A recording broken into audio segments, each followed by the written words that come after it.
Attention Insane Asylum. Ready to score some epic Dr. Greenthumb Show prizes? Every super chat enters you into a giveaway for a free gift. And the more you give, the bigger the rewards. Check this out. Send a $20 super chat, and we'll hook you up with the sticker pack or pins. Drop a $50 super chat, and you'll snag a t-shirt or a hat so you can rep BREALTV in style. But if you're feeling bold, hit us with the $100 super chat, and we'll send you a mystery box loaded with over $200 worth of awesome surprises. Don't miss your chance to win. Send your super chat now, and let's get this party fucking started. Let's go.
Attention Insane Asylum.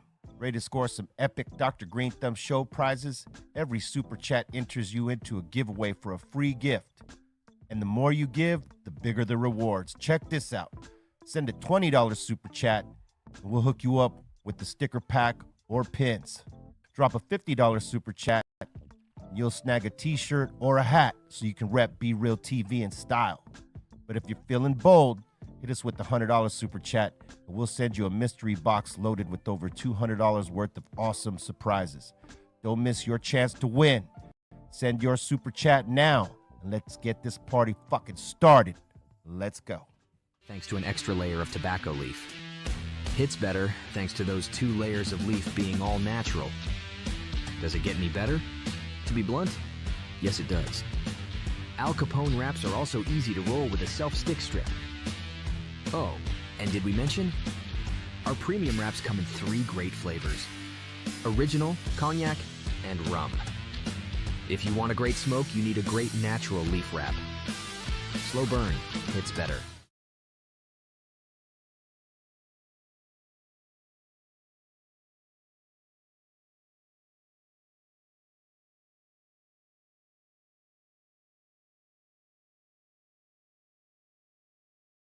Attention Insane Asylum. Ready to score some epic Dr. Greenthumb Show prizes? Every super chat enters you into a giveaway for a free gift. And the more you give, the bigger the rewards. Check this out. Send a $20 super chat, and we'll hook you up with the sticker pack or pins. Drop a $50 super chat, and you'll snag a t-shirt or a hat so you can rep BREALTV in style. But if you're feeling bold, hit us with the $100 super chat, and we'll send you a mystery box loaded with over $200 worth of awesome surprises. Don't miss your chance to win. Send your super chat now, and let's get this party fucking started. Let's go.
Attention Insane Asylum.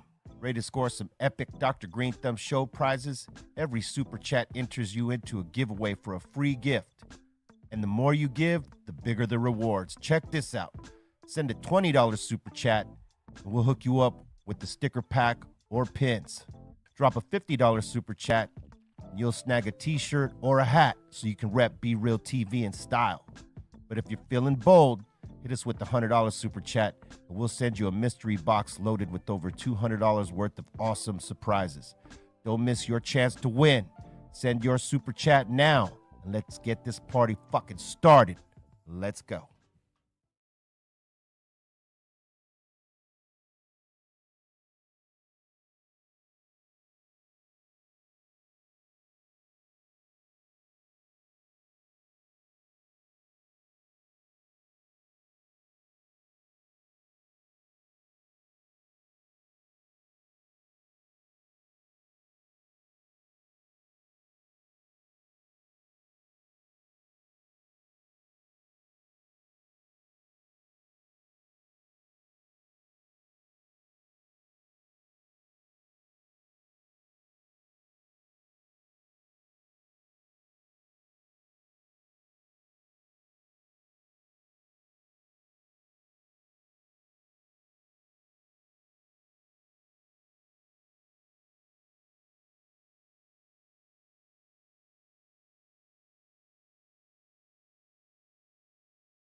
Attention Insane Asylum.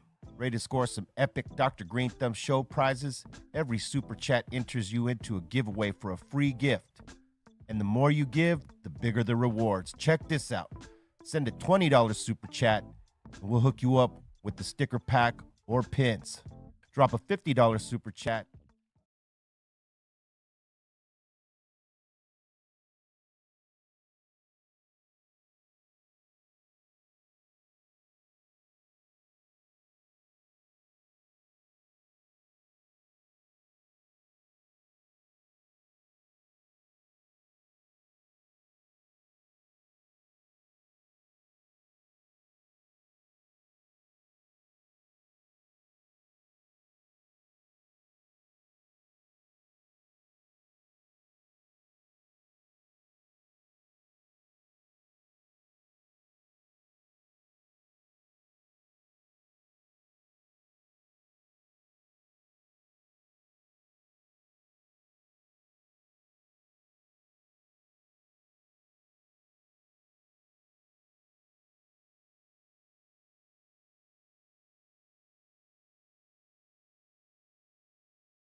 Disclaimer. This video, like all videos featured on this channel, is definitely intended for mature audiences. This video is likely to contain profane language. Content is inappropriate for minors. Video is not for kids.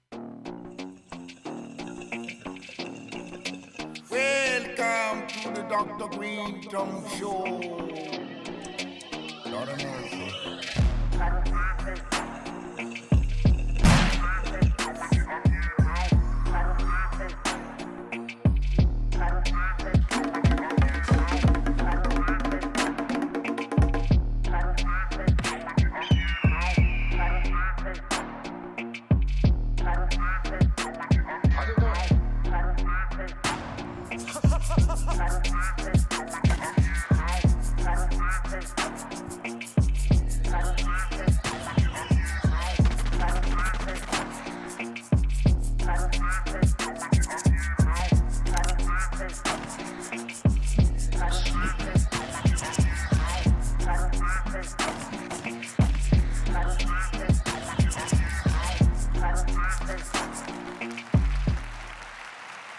Yes, welcome to the Dr. Greenthumb Show live, Twitch, Discord, YouTube, X, and the home site, www.BREALTV. Did I say Twitch? Twitch too, God damn it. What's cracking? The Dr. Greenthumb Show live. And to my right, Mr. Goodlight, DJ C- in the building. Happy day after hump day. Yeah, man. We got the legendary Psycho Leezy in the building. Salute. Happy Thursday. Yes, we got the Treehouse crew in the nest. Bolton Blombo, Bra and the Dominator. He's back there chilling. Yo, what up? We're doing good. Word. We got the illustrious Son Doobie in the building. What up? What's good? What's Yes. And our special guest today, the legendary Shyheim the Rugged, up in here. Space. Man, it's good to have you up in here, bro. It's been a long time since we've seen each other. Yes, thank you. Thank you, man, first and foremost, for everything you've done in the culture. Watched you as a little kid, like I was saying. I remember I was 10, 11 years old, and you guys came to Staten Island to perform. And Staten Island was a little place, so we didn't get many people. But when you came, you took somebody. What?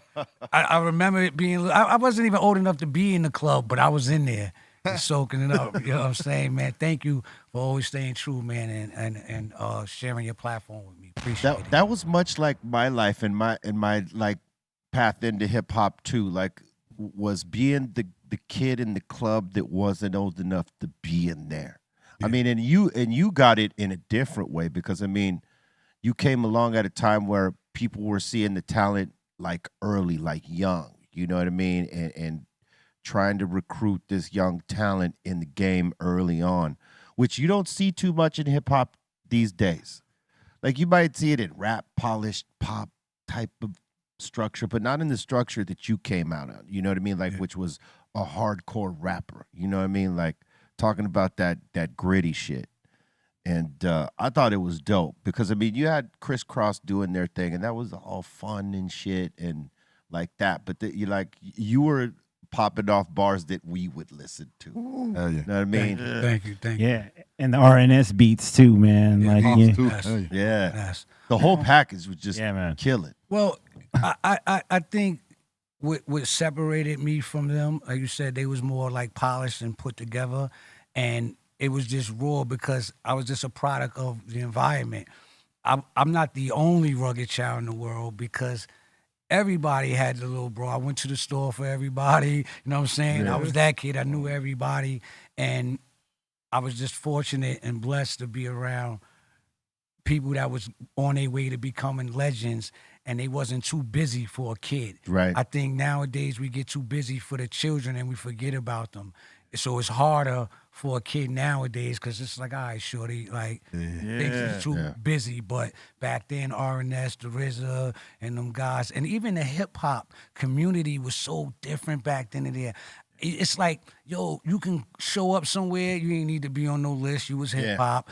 You come in the spot, the mic was on, you ain't need to be involved in nothing. You was getting on. It was just hip hop. It wasn't a screw face show. Who's gonna say hello first? Word. It got prima donna once they put couches and champagne in the club. Remember we used to have to be in there dancing all night, standing up doing this all night. When the bottle service came along. And then it changed the game. It made it about money, and it made it about dressing up and jewelry. And it went from grimy to upscale. Yeah. It went from grimy to upscale for real. Yeah, because in the first hip hop clubs, there was no table, bottles.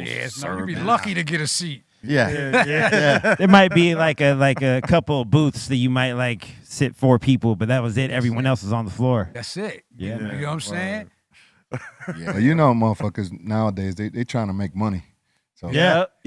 And that bottle, they charge you for those bottles, no matter what brand is on that fucking bottle. $300-400 a bottle. Yeah, because you're paying for the lifestyle, and that's why they bring it out on the sparklers too and shit. Yeah. You know what I'm saying? We bring it, and we want this bottle to feel real special because we know you paying like $400-500 for it. And if it's that crazy shit, $1,000. Yeah, and you don't get just one bottle. You gonna get a few. Yes, but especially when you're trying to show out. And mostly that's what they're trying to do is just show out, you know what I'm saying? Man.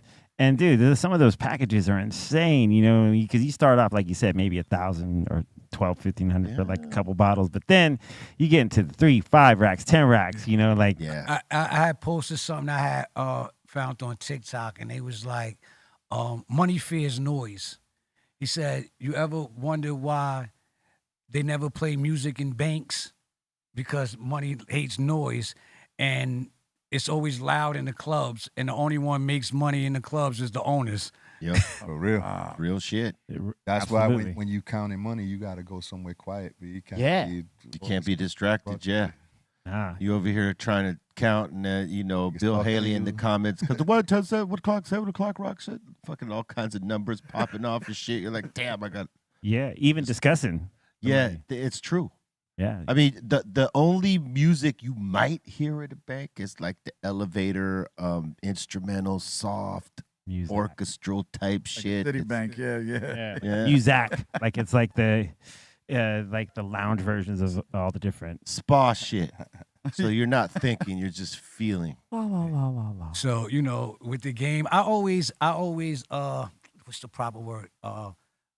When you dang, I hate when this happens. When you compare it, right? Yeah. I compare being young in the music industry to being young in the hood, right? Whether you hustling and gang banging, right? And it's usually you get put under somebody that been through it already, and now they got too many felonies, so now they're giving you the pack. Right. After they got jerked, they want to come Yeah. and do it to you. And you grow up, and no one tells you, hey, we're not on that time no more. We're doing what we need to do, not what we want to do. Right. And you know, I was young, man, and I was in there, and they passed me the blunt. They gave me the e-pills. You know what I'm saying? They passed me the dust. But when I got hooked and ended up in prison, I was alone. It was business. Nobody was there. Exactly. But Yeah. I thought, that's what I thought, right? I was angry at first, but then when you come through it, they wasn't supposed to be there, because if they was there, I wouldn't have got it. I wouldn't have got the lesson. That's Right. why it took me 2 times to go. Yeah. You know. That's you know, sometimes things like that are to help you grow in a way that like you would never would have got it if you hadn't gone through it. And sometimes twice, you know what I'm saying? Yeah. And for some, you know, that twice is done deal. You know what I mean? Especially when you go to I always say behind the wall. My first time I was in the cookie cutters, you couldn't tell me I ain't do no bid. I was like, yeah. And so I really got to prison, and I was like, oh, I found out who I wasn't when I was Right. there. I said, I'm not like that. I'm not really into that. I'm not angry. I like to live. I like to, but it made me remember who I was, and I forgot me, and I started to not care about myself, so I made poor decisions. Right. And when I got in prison, the first thing I got back was my self-love. I wanted to get my hair cut, to not see more, working out, and that was the first thing that came back was my love for myself. And that was had already started making better decisions right then and there. Yeah. Because I mean, you could have went the other way and just fell right into that shit, become institutionalized, and you know, buy into that I ain't shit Yeah. thing that people do to themselves. You know what I mean? When they say, man, I ain't shit, I ain't gonna be shit, and they just Talk roll into yourself that. right into the shit. Yes, talk yourself right into it. But you recognized it the minute you got there, and had that self awareness. Like, this shit ain't for me. I need to flip it, and you did.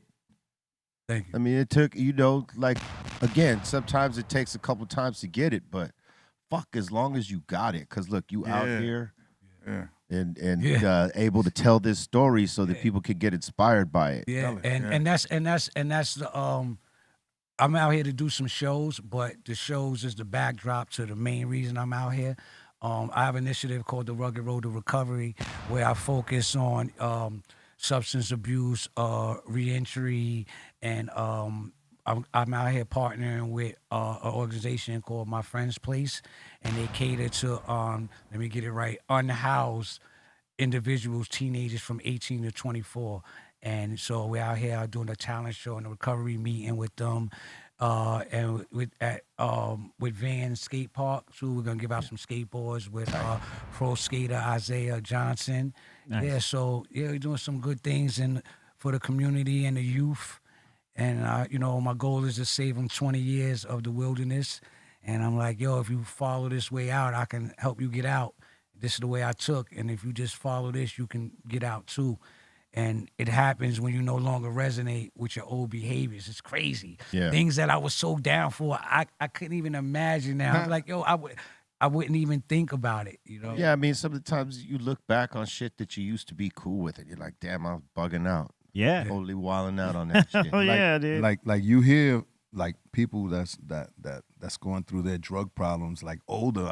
You don't really see young kids like hooked on shit, and like you was young kid. Yeah.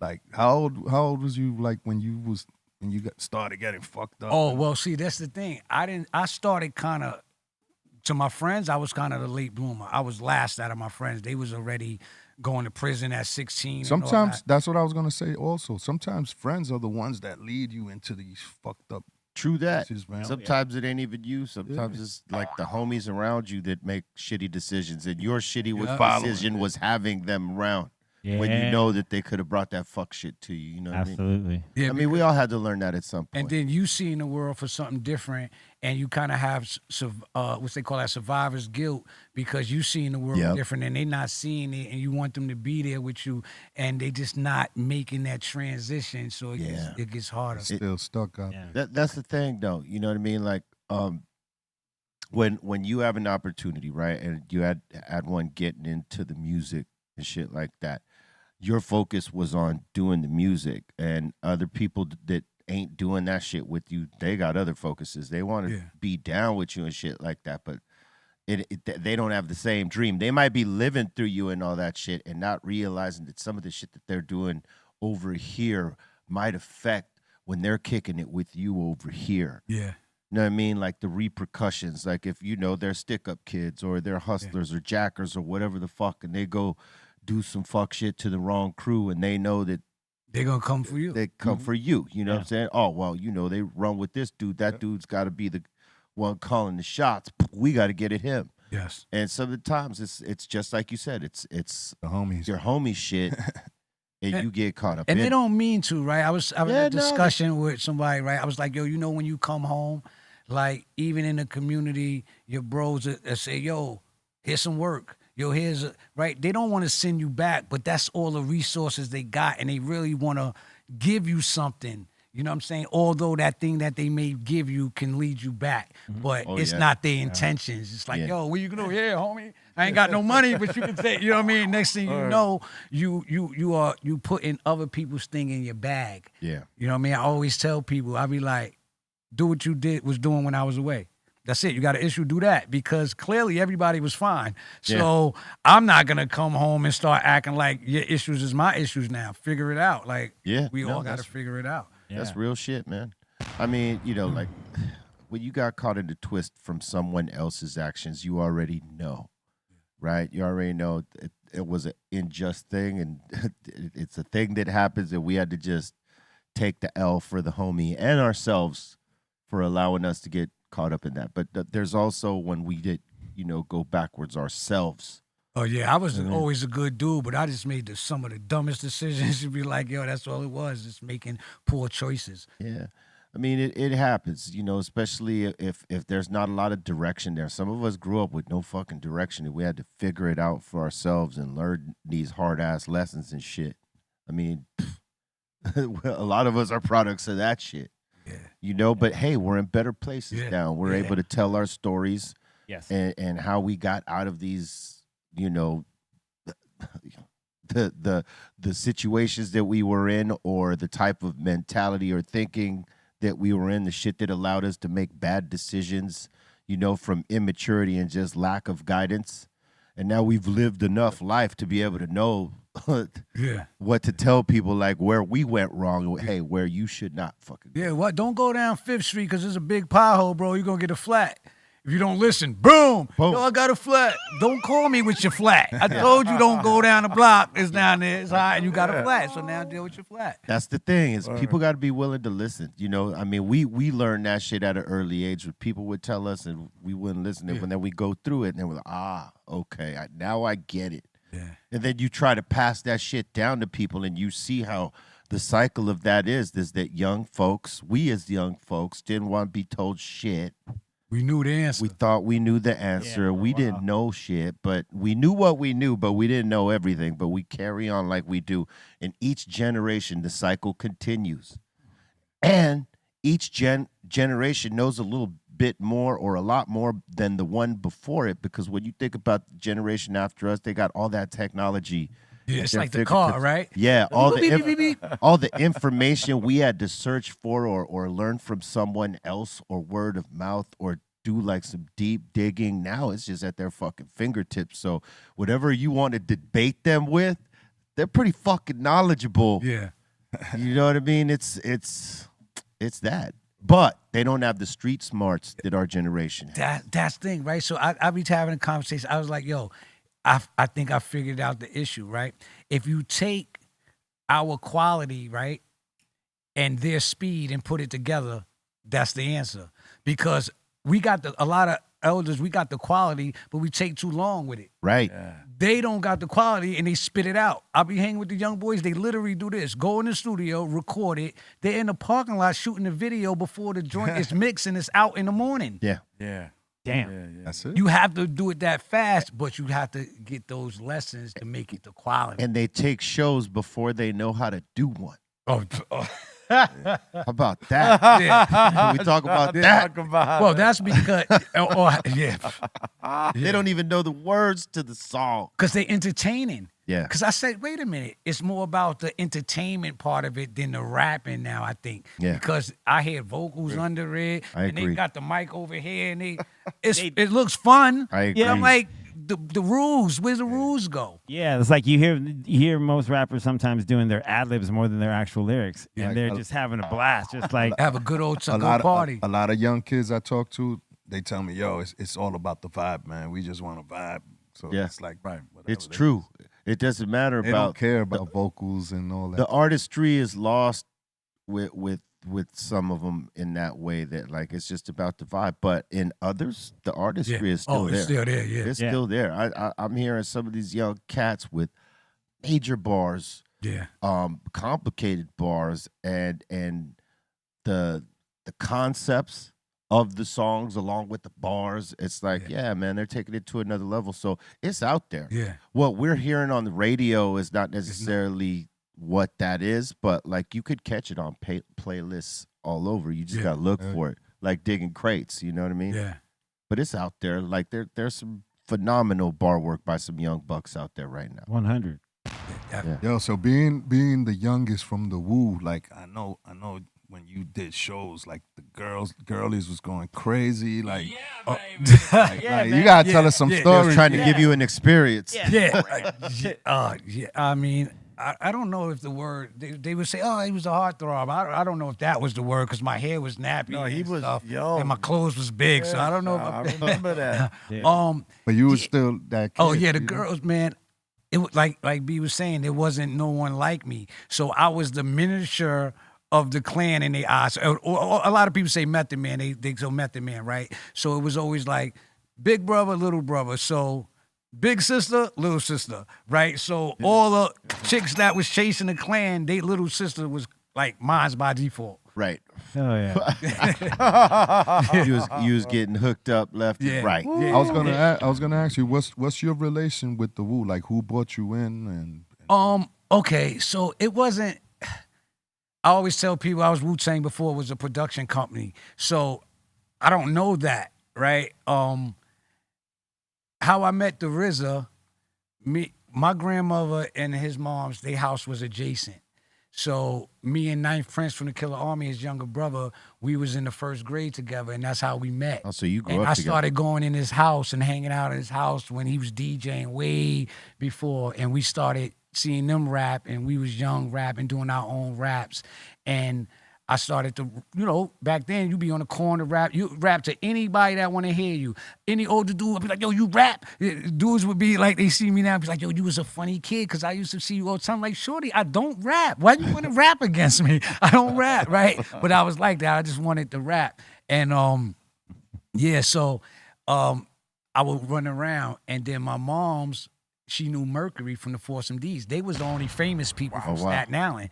And Legendary. my mom said, Merc, you got to hear my son. And I rapped for Mercury. And from then on, Mercury put me in the studio to make my first song. So when I made my first song, he used to book shows. Right. And he used to bring everybody to Staten Island and let me open up for them. So then my name started to become locally buzzed.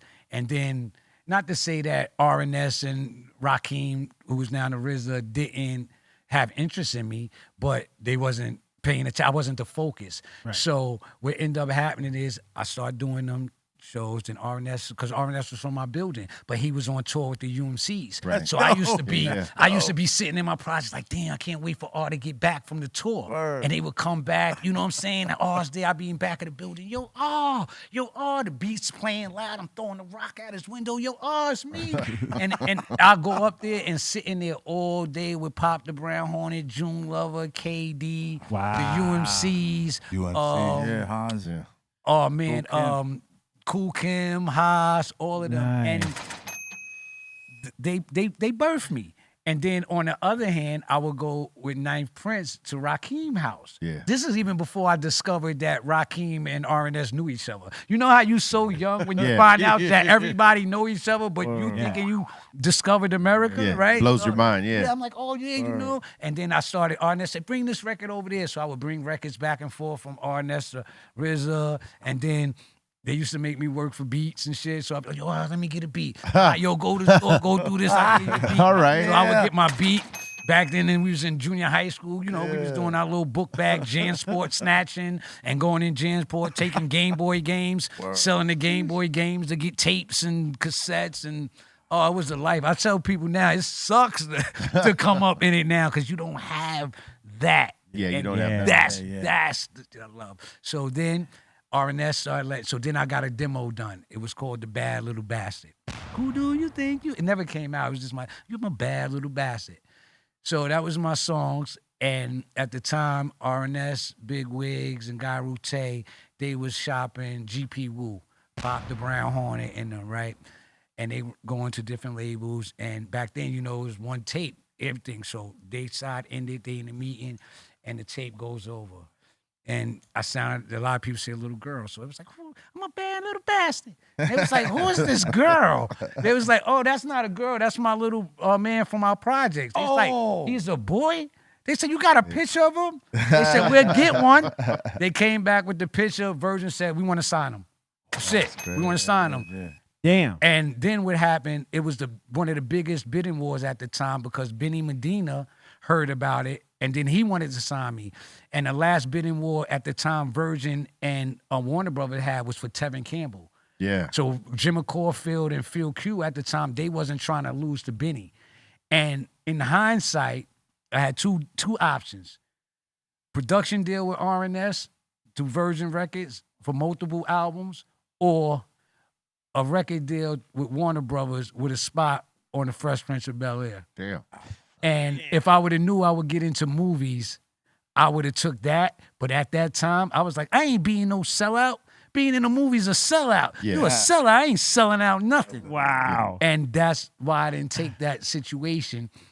And then I'm running around with the Clan. They promoting so I'm working on signing a contract.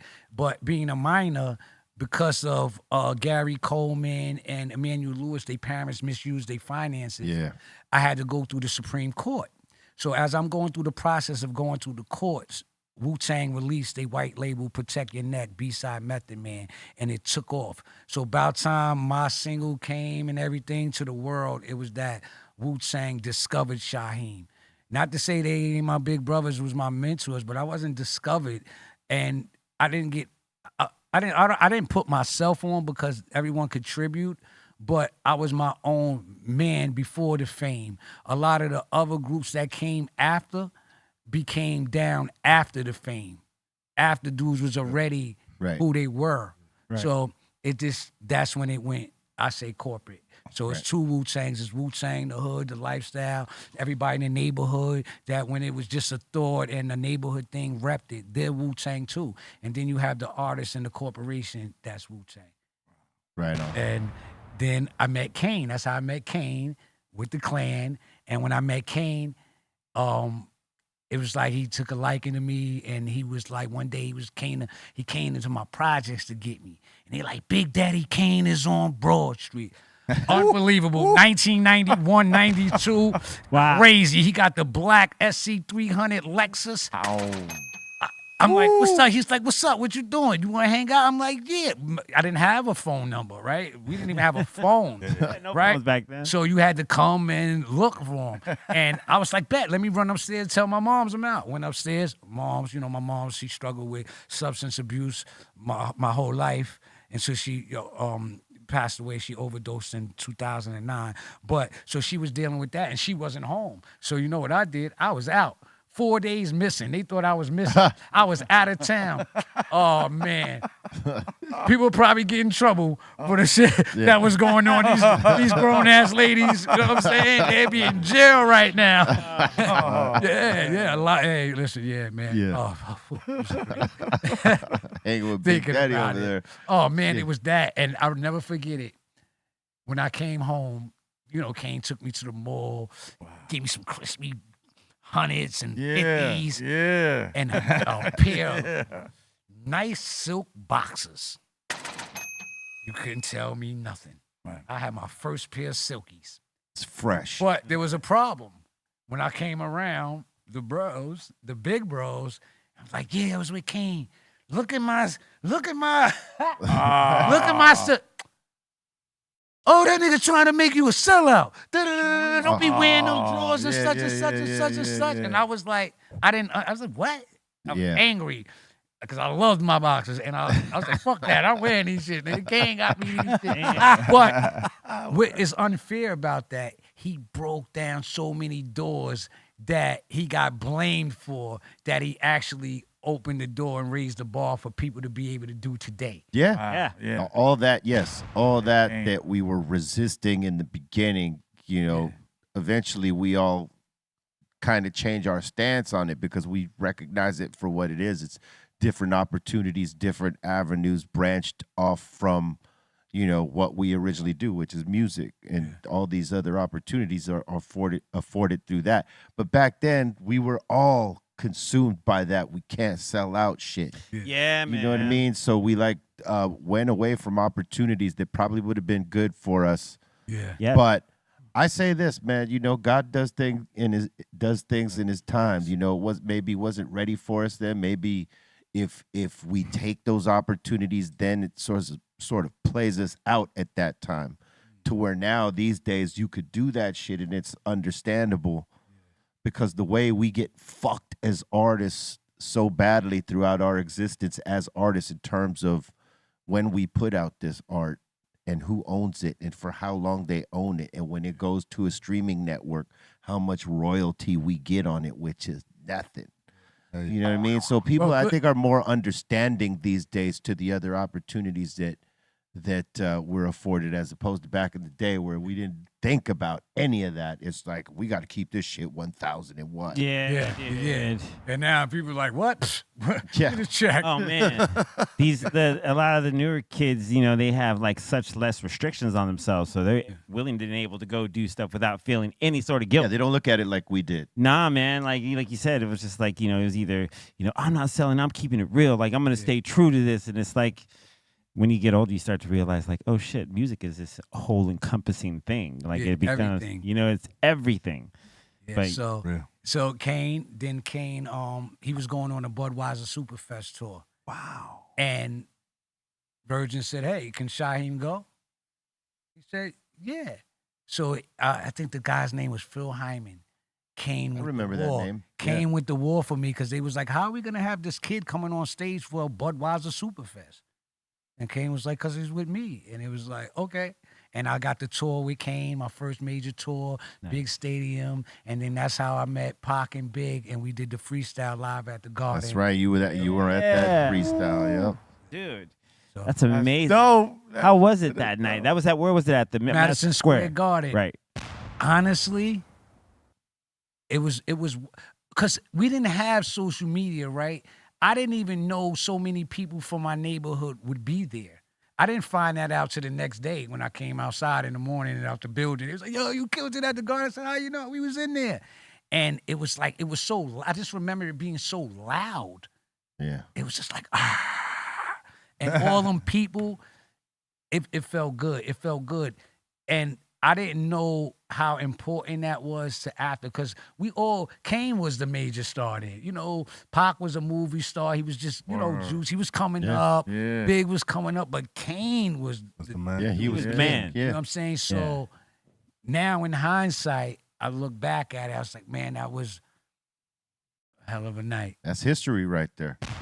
I mean, people talked about that shit Oh man. like for a very long time. Yeah. Oh, shout out to Mr. C, rest in peace, because he recorded it and he actually just put right before, you know, he passed, right? It was on IG Live or something, and so we was talking about it, and I was like, yeah, that freestyle was dope. And they was like, it's a record. I was like, it never was a record. Then C said, Shy, I made it a record. So then I said, whoa, you made it a record. So He took the freestyle and made it a record. But the problem with the record, what I find out years later that I'm in a battle with fighting for, right? The master of that belongs to all 5 of us that was on it, not just Biggie's estate and Tupac's estate, who's sharing the 100% of the publishing and the licenses. So I'm in the process of getting my 20 for all that back, because that was rightfully mine. Right. I'm on it. It doesn't matter if they only play Tupac and Biggie's portion of it now. We're on the master. Yep. So every time they license it and use it for something, we all should be getting paid from it. Yep. Right? Yeah. You know what I mean? So I'm in the process of finding a publisher administrator, because I never had a publisher administrating company because no one told me that part. Or Kane just told me this: whatever you do, never sell your publishing. And thankful that I never did it, man. And now with blockchain coming and Web3, they're trying to buy everything up as fast as they can so they can lock the content up later. So I'm holding out. I'm holding out some minds. Gotta hold out on that shit all day. Hey, salute to Big Daddy Kane, because he's still out there doing it big, Kane. Yes, killing big it. bro. Yes. Looks good. Yeah. The show is like tight like a motherfucker. Set it off. Yeah. Showmanship. That's what I've heard from Kane. Hey, yo, Kane. Showmanship. Hey, yo, Kane, I need some of them silkies. Fact. Let it roll. Get bold. Need I some just boxes, can't some hold. cool silkies. Yeah, Come on, but that's hook me up. like was the hardest work and sweating. That's where I learned to perform. From him, I learned from the Force MDs. They had routines. Everybody, it was a show. And people don't prepare for it as much anymore. Your wardrobe, everything plays a part in the show. Yeah. That's dope, man. People be these. I'm just saying. They were like a hip hop R&B group. Well, they was hip hop first. They was the Force MCs. Force They used to MCs. battle. That's right. We are the Force MCs. That's right. Yeah. And that's when they made this shit. Staten Island, soft and smiling, and Bronx is none on crack. You know what I'm saying? Being from Staten Island was hard. It was like still to this day. You know what I'm saying? We like we are the 5th borough, but you know, they Brooklyn, Queens, man, the Bronx, Long Island, Jersey. It's like to the point. I'm like, you know what? What made us Shaolin was the fact that we was separated from all you motherfuckers. Yeah. You got to take a boat to come see us. Then you got to pay Verrazano, $20 to come here. We're really a big fucking deal out here in the world. You know what I'm saying? John, Big what's up up to with that? Staten Island. I was gonna say, what's up with that bridge tax, man? Oh, that's great. You got to take the ferry for free. That's what I tell people. Park and take the ferry over. Yeah. You know what I mean? Shout out. Staten Island, we got a bunch of legends, man. Shout out to the Mob Wives. Rest in peace, Big Ange. Wow. The comedian Pete Davidson. Pete Davidson, yeah. Staten Oh, yeah. Island. That's right, Staten Island. You know, the Clan. BB Rexha from Staten Island. Alyssa Milano, Staten Island. Beautiful. We got some people, but you know, people make it. You and just it's- don't hear about it. Yeah, but yeah. Yes. So Staten Strong Island. Island shit. No, that's Long Island. Oh, that's Long Island, See, right. that's Yeah. what I mean. People get it mixed up. Yeah, Well, Shaolin. because like I said, we're separated. Yeah. You know, they trying to give us to Jersey. Yeah, Long Island is strong. Y'all are No, Shaolin. no. That's Yeah, right. Yeah, Shaolin. That's right. They trying to because technically we just as close to Jersey as Word. we are That's to Brooklyn. right. Yeah. So Wow. Y'all could totally brand the 5th borough. Yeah. You know what I'm saying? Totally brand yeah, that but who shit wants out. to who wants to like I don't even say the fifth borough shit no more, me personally, because when you hear it, it's like they want to rep the four boroughs and leave us out. So I'm like, nigga, I'm Staten Island, I'm Shaolin, nigga. I'm the one borough. That You know makes what I'm sense. It definitely always was about those 5 boroughs, like Jersey, Long Island, and Staten Yeah, remember they Island. used to shit on. We had the Nobody whole used to dump. talk about We had them. the whole dump. They would send every garbage there to us. We had the dump. Yeah, that's You know what I mean? But y'all made it happen, and now it's like boom. Yeah. Everybody's Redman's even official. out there, right? I Yeah, think yeah, Redman. right. Jersey, yeah. Jersey. It took a minute for New York to be cool with Jersey. Like, all right, hell yeah, It's right? still a struggle. It's still a struggle. But Jersey been putting in a lot of pain for years, man. Oh yeah. yes. You can't leave Jersey. You know what I mean? Oh yeah. I mean, there's legends that Legends. came out of Oh, Jersey oh. for sure. Another legend like opened up for Merc. I had met Naughty in them when I was Yep. young. I used to go with used to invite me to the show. One time I went all the way up to the Bronx. There was a club. Was it called the Zoo? Something. It was on Fordham Road. It was a big club with shows, and I had went up there and stuff like that. But it was like I would have like my little phone book with numbers in it, like Granddaddy IU. Wow. I would have Yeah. Chuck Chill Out's number, and that was What? bragging points in school. Yeah. I come to school like, yeah, I'm about to get a record deal. They was like, Ha. you lying. Those ain't the real numbers. And then so it Word. happens. And you don't know, because I was on a promotional tour on the West Coast, because Yeah. Virgin broke me on the West Coast first. So I was kind of known in the West Coast before New York. And I always did well more on the West Coast than New York. And if you look at my streams, if you look at my record sales, I always did more in California for some reason. Wow. I always did more here, even from New York.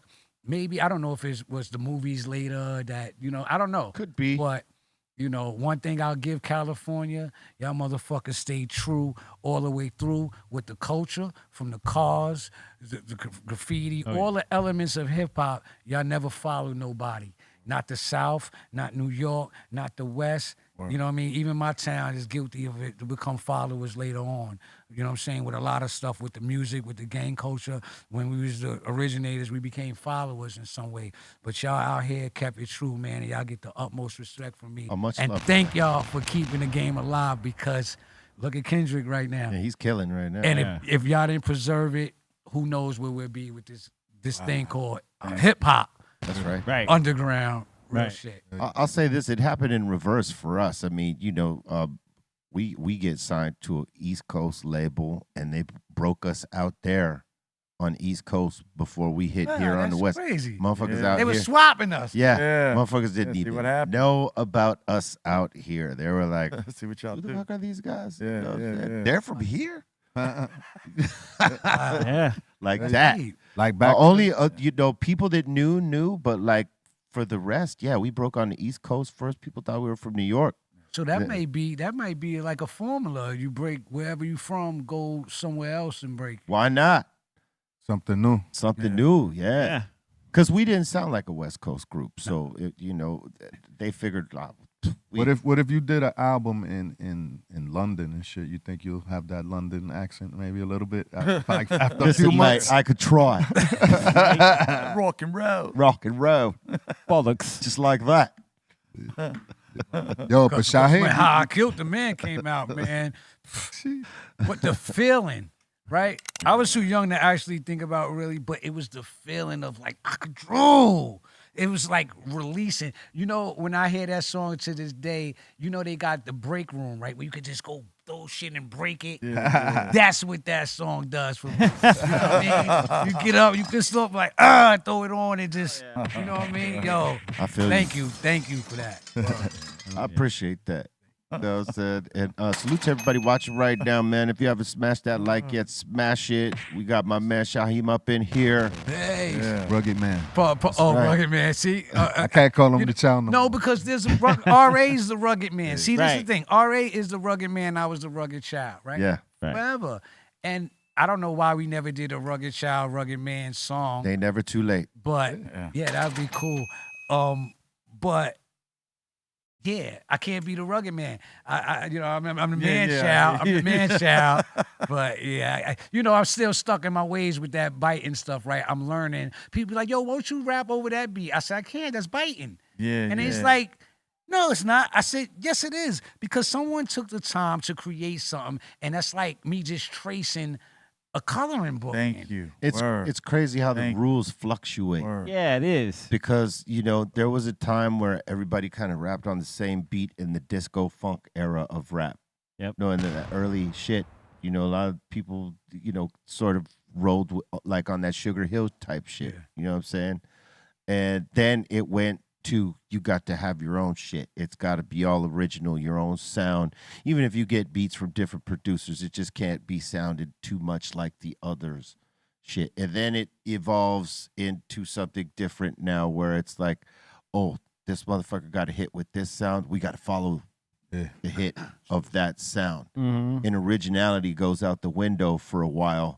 And most especially with the younger generation, because they're just following what they think is the easy path to the hit. Yo, Know what I mean? You're right. You're right, B. But Yeah. now we're getting back to some more originality type shit, and people are trying to take chances on the art Yeah. a little bit more, and you hear less of that repetitive shit. going on. people was doing that though, taking a famous beat and flipping it. 50 Yeah, was but doing that's that, But okay, because all right, sampling right was kind of like that, but it was from a different genre though. It was like taking a break beat or sampling James Brown. That was different from. That's like right now. They'll take "How Can I Just Kill a Man," right? The same beat, the same flow, and say "How Can I Just Drill a Man," and run with it. And it's like, no, you can't do that. Yeah. You have to. It's You corny. can be inspired by it and create your own Yeah. song to release anger or you express yourself however you want to do it as inspiration. But I just think I just can't let that one go. You It's got to think hard. out the box. No, Yeah. I don't mean you. I mean like as an artist, like doing covers is cool, but if you're writing your own shit, create 'Cause that's the something different. best thing to do, right? Yeah. Is create something when people hear it, they're not sure about it until it works, and it's like, this is me, this is my style, this is what I made. You know what I mean? It's better that way. Yeah. Can you imagine having a song that there's 3 of the same songs, and when you come on, someone's singing the words to the other song? Oh yeah. While you out there performing your song because it's a new song now, when you doing that, and then like Yeah. sucks. That'd be like Twilight Zone shit. Yeah. You know what I mean? You're singing the original song and they're singing the new version with you, thinking that you guys are locked in. You know what I'm saying? But as an artist, you could hear it. Like if you're hearing what they're singing, and you're like improvising or doing anything different, you hear the throw off. Because they're singing whatever they think the original is, or whatever the version is at the time. I've had fans after the show. I'm kicking it with them, and somebody once came up to me, "Yo, I like that J-Lo beat," and I was like, "Yo, that's fire." I just, I'm gonna go with it. That's dope. That's That's they the- like the new version. That's the funny but that's shit. Jimmy. Yeah, but they like the new version. You Yeah. know, like. So it's all good. Whatever. Yeah. Well, that just means that they like your version because they got that version from you That's to why begin with. It's no argument with them. I'm like, Yeah. J-Lo Give it beat. to him. Yeah. Thanks. Should have got That's an the extra beautiful check thing for about that. keeping your publishing. Yeah, writers, keep your publishing, Yes, man. Don't be giving it. Look, a lot of artists used to have to give up their publishing to get a record deal in the first place because a lot of independent labels, they knew the money was in the publishing, so they offered artists shitty deals and took their publishing just so they could make a record. One of the most important parts of the creative process and you getting paid is that publishing. Don't give it up for nothing. If you can't get that deal without giving up your publishing, you don't need that deal. That's a fact. Straight up. That's a fact. Get to know your publishing. If you're a writer out Publishing there, if you're an artist, those checks come in handy. Yeah, that's important. I be seeing it now, even from the films they be coming through, SAG and all that. I'm like, oh, I forgot. Oh, I forgot about this. Oh, you know what I mean? especially if you should be fortunate enough to get like even a moderate hit. Yeah. That shit is meaningful to your life if you're an artist. So Yeah. yeah, man. And your record could blow up even bigger 20 years later. 20 years later. Where you don't even know. Your shit come back and shit and blow the fuck up. You know? find yourself a publishing administrator to chase down that publishing bag. That's what baby. I'm looking for now. So any published administrators out there, hit me up, Shyheim _rugged. on IG. Yo, Shy, I was gonna ask you, so you be messing with the movies and all that too, right? Well, Acting? yeah. I had, in my, You've done before movies I before, done original Gangstas. I was the Word Man with Pam Grier, Fred Williamson, Jim Brown, Richard Roundtree. Well, my introduction into films was TLC "Don't Go Chasing Waterfalls" video. Don't go. Yeah. That's right. That was, Yes. yeah, Was I in got that killed. shit? Yeah, I got killed in the beginning. I had an afro. I got killed in the beginning gotta watch by that video. Bokeem Woodbine. So from then, so I still thought at the time when they was like, "Yo, you want to be in the video?" I said, "Oh, it's a sellout," but it was like, "Wait a minute, it's a video and it's TLC, and I'm not saying nothing. All right, cool, I'm with it." So I didn't have no words, but I did the scenes, and dope. after that, and then I'm a firm believer of you could be like a Unabomber that's living in a shed in the woods. When people want to find you, they'll find you. Oh yeah. And one day I'm just in my house and my phone rang and it was like, that's what Shyheim. And I'm like, yeah. He's like, Mr. Hammer. And I was Oh like, shit. can't touch this. And he was like, no, I'm Fred Williamson, the Hammer. And I'm like, oh, The original Hammer. I don't even know who that. At this time, I'm like, okay, who are you? He's like, I want you to be in the movie. I was like, oh, sir, I'm not. I'm really not into that. Da da da da da. So I was like, oh, I said, yo, y'all know somebody named Fred? Fred the Whip? What? After that, he said, yo, tell him we're gonna call him back. My uncle said to me, listen, I don't care what you feel about this whole little rap thing you got with the acting thing or sellout thing, but you have to understand what these people did for our people in film. Yeah. And you're going to do it. And I was just like, okay. He said, it's very important you do it. And I'm glad I did that. That was a good move. Made that Yes. decision Yes. because it put me Yeah. in the same scenes with legends that I look Jim Brown, man. I used to come to Cali, go to Jim Brown house. Really? Like, yo, I know Jim Brown. I wish they, like big. That's cool. And from that's how I got an original Gangstas. Then from the same video, TLC, I get a call. And I'm like, hello? It's like, oh yeah, Shyheim. I'm like, yeah. He said, how you doing? My name is Penny Marshall, and I would like you to be in a movie. And I'm like, I didn't even know who Penny Marshall was. So I was like, who's Penny Marshall? Laverne and Shirley. I said, oh, Laverne and Shirley. Yeah. And then it just start calls. It opened you up. And Dope. yeah, but then I ultimately it led me to LA to work with Robin Townsend on the Parenthood show. Yeah. So I was on the Parenthood. That's right. And he gave me sound advice. He was like, yo, Shyheim, I don't think you should take acting classes because if you become too technical, it might just take away from that natural thing you got. So just stick with that and just internalize your scripts and make it yours. And so that's all I ever did. I never really thought I was acting. I always just read the script, put myself in the mind of that person, and just made it me in his situation. Right. And that's what he liked about you, that you could do that. You know, like that organic feel as opposed to the mechanical shit that you might go through and trying to figure out this character, right? Yeah. So then, so now I'm at the point, just tapped in, got an agent. So at And, this point, when you start acting, you already Shyheim, the rapper. You famous, right? So what started to happen was, it was like I was split in two, right? In hip hop, I was underground artist. I wasn't like mainstream artist. But with the movies and that stuff made me popular, like commercially popular. Yeah. So people would see me and be like, oh, that's the kid from movies. And I would get frustrated. I'd be like, I'm a rapper. And they're like, no. Acting kid, you're the little acting boy. I know you from the movies. Yeah, so that's what made, even then it made it harder for the hip hop stuff because now the underground scene is looking at you like, yo, you the big dog. You here now. You on WB, you on Orion Pictures and all this Miramax films and you on the commercials and you doing the tours with them and now you want to come back down here with the little guys, right? It wasn't balancing it, but I mean, I guess it does in this way, right? So full circle, I got an agent, you know what I mean? So I've been getting some scripts, but they trying to typecast me. And I was like, I want to be challenged. I want to be something I've never been. I know how to sell drugs. I know how to shoot people. I know how to do all this stuff that you want me to portray. Let me try to be something I've never been. Like, Cowboy. Except for you know, an alternative lifestyle. I'm not gonna Yeah. play an alternative lifestyle. Right. But other than that, Yeah. I'm not, you know. Yeah. I mean, yeah, you don't have to stay in a typecast position where, you know, this is all you know, play and shit like that. The challenge is everything. And the beauty now, we can make a movie from our phone.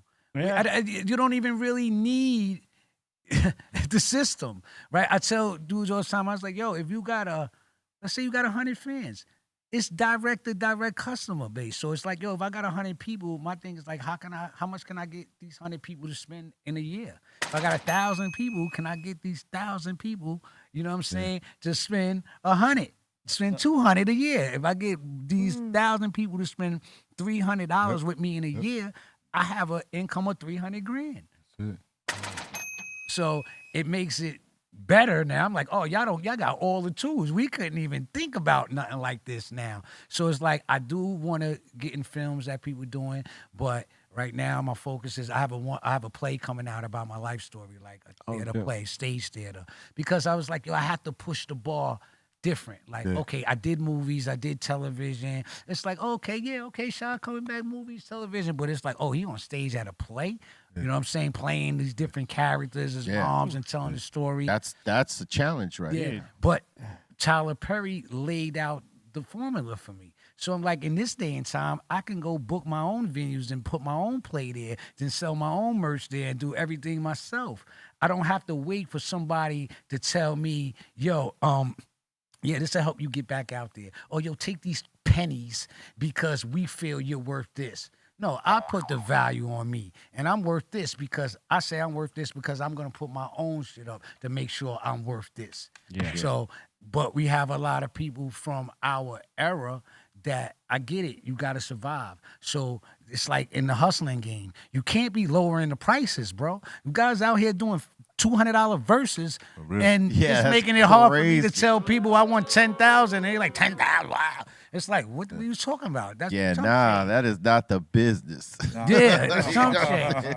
Motherfuckers be hitting me back with those prices. I don't even reply no more. I'm like, get out of here. I'll tell you, what I'm going to incorporate now? Like Apple do. You can pay it off in 4 installments. You know, Hell yeah. Because they got that now. You can do what they call that, something pay. I ain't doing no pay.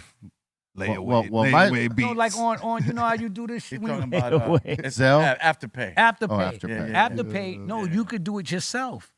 You can sign up for Afterpay for your website and sell your merch, and when they purchase it, they can pay in installments too now. That's dope.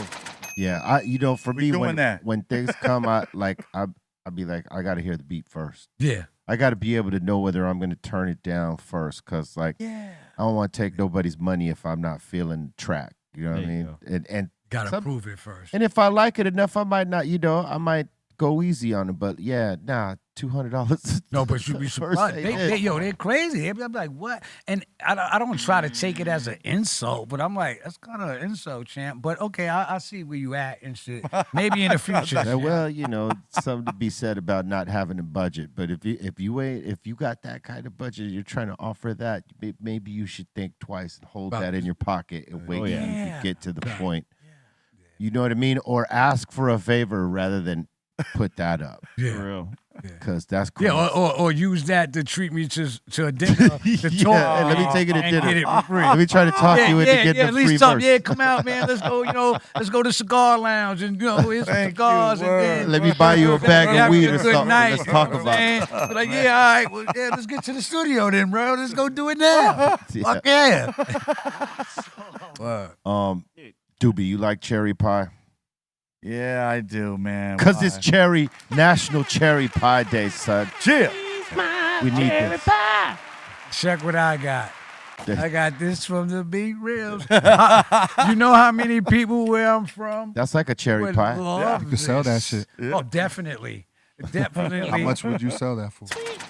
I'm gonna go on my Instagram and I'm gonna see who wants to this doobie highest from bid. The Be Real, the highest bidder, get one of these joints from the highest podcast in the world. That would be a good Holla game at show. me. That'd be a good game show. Highest bidder. Who wants to spend the most money on some shit? Motherfuckers. 34, 34, 35, 35, 35. Yup, that's right. We gotta have Shaw host that shit. Be the auctioneer. Let's do it. The auctioneer. Let's do it. Let's claim it now. Let's claim it now, because you know this shit. People will hear you say that and hear us say it and steal it. Just start it right here first, and we doing it. Slow down, y'all. And you know you can start it off. This goes to the highest bidder. Yeah. Know what I'm saying? That'd be the line. That's us. That's That's us right here. 1, 2, 3, 4, 5, 20% all in. Oh yeah, we get money and shit. Get it. It's also National Love Your Pet Day. Hell yeah. Oh man, shout out to my dog Shadow. He's pissed off at me right now. Yeah. Hey, dogs are a trip like this. Yeah. You know, you he spend screw faces me. Yeah. Like I was leaving, I was going to pack my bags to leave. He looked at me. He was like, Yeah, like, spent off and went. Oh, lay you're down. leaving again, type shit, right? Oh yeah. Dude, my dog used to, when I'd pack for tour, as I'd be packing and have my bag on the floor, she'd go and lay on the clothes like, so I'm going, right? Like, she would just lay right on and be like, come on, dude, get out. You know, our bro out there, his dog is traumatized so badly from our bro touring that, like, when he's in house, like when he got his dog here, if he leaves him for even 30 seconds, Yeah. He want. it's like, where the fuck are you going? Is what the dog is saying. You left me for like 3.5 weeks. Animals is great because they listen to every idea is great. They don't say nothing back to you. They don't disagree. Nothing like just with it. Well, if they're pissed off enough, they might do some shit. Oh yeah, they're pissed. To piss you off. Yeah, to piss you off, and they know exactly what they're doing. Yeah. Fucking dogs are smart. Love them. Like I tell these guys, and I've said it on this show, like my dog's a pretty smart dog, and he's a cool little dog. What kind? What kind? He's a little Habanese Yorkie. Okay, yeah, I have a Pomeranian and Terrier mix. So he's like this big, but he looks like a pit bull. And people say, "Oh, that's a nice little puppy." I'm like, that grown. He's 3 years old. He ain't no puppy. I'm like, yo, stop acting like you a puppy, you jack, and you stick your head up like you a puppy. You old nigga too. Yeah, my dog's a cute dog, but man. when he's pissed off about something, he'll shit in a specific spot he knows he's not supposed to, because he's trained and all that shit. But it's like, you know. He did. If there was something we missed, His spot right there. or we didn't like give him that attention that he needed that morning, he would let us know. It's like, hey, here, human, clean this shit up, right? His act of defiance. Aisle 5, clean up. All right, look. Did you know? Today is the birthday of Walter Becker of Steely Dan, born on this day in 1950. Yeah. Happy birthday, Walter. Walter Becker, man. Yeah. Hey, he's got Steely Dan's got a hell of an interesting story. Look up their story and read on it, man. They got catalog, too. They got catalog, the way they recorded. Yacht Rock Kings. Yeah. Yacht Rock Kings, for sure. Yeah. And did you know it is also the birthday of Kurt Cobain, Yeah, indeed. born on this day in 1967? I'm on a plane. You guys were totally singing two different songs. Exactly, because he's that important, bro. You were bridging mashup, huh? Dude, we were Nirvana. We got that Nirvana shit, dude. mash. Hell yeah, dude. You must got that. Remix. All right. All right. Did you know it is also the birthday of Rihanna?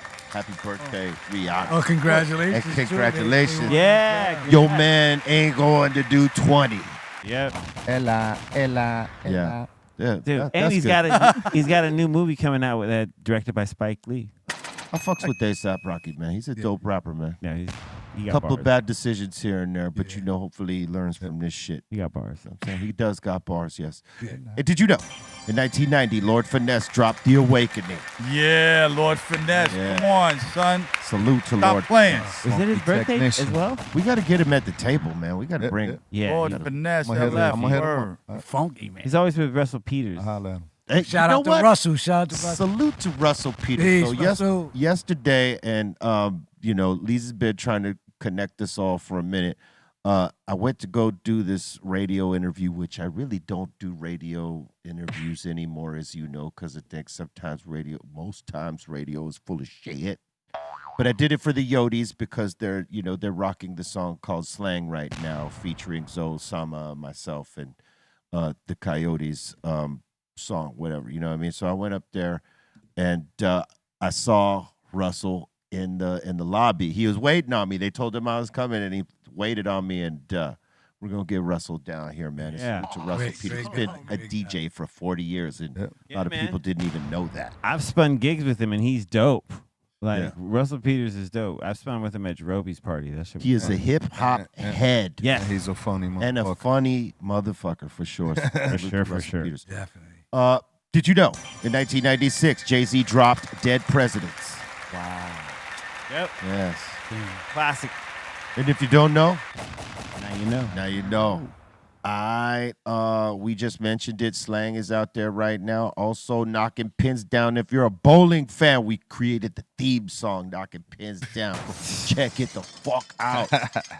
Rap hands. Also, new joint with Diamond D, I'm Not Crazy, featuring Everlast and myself. The album Real Psycho with Psycho Leezy and myself. It's available across all platforms.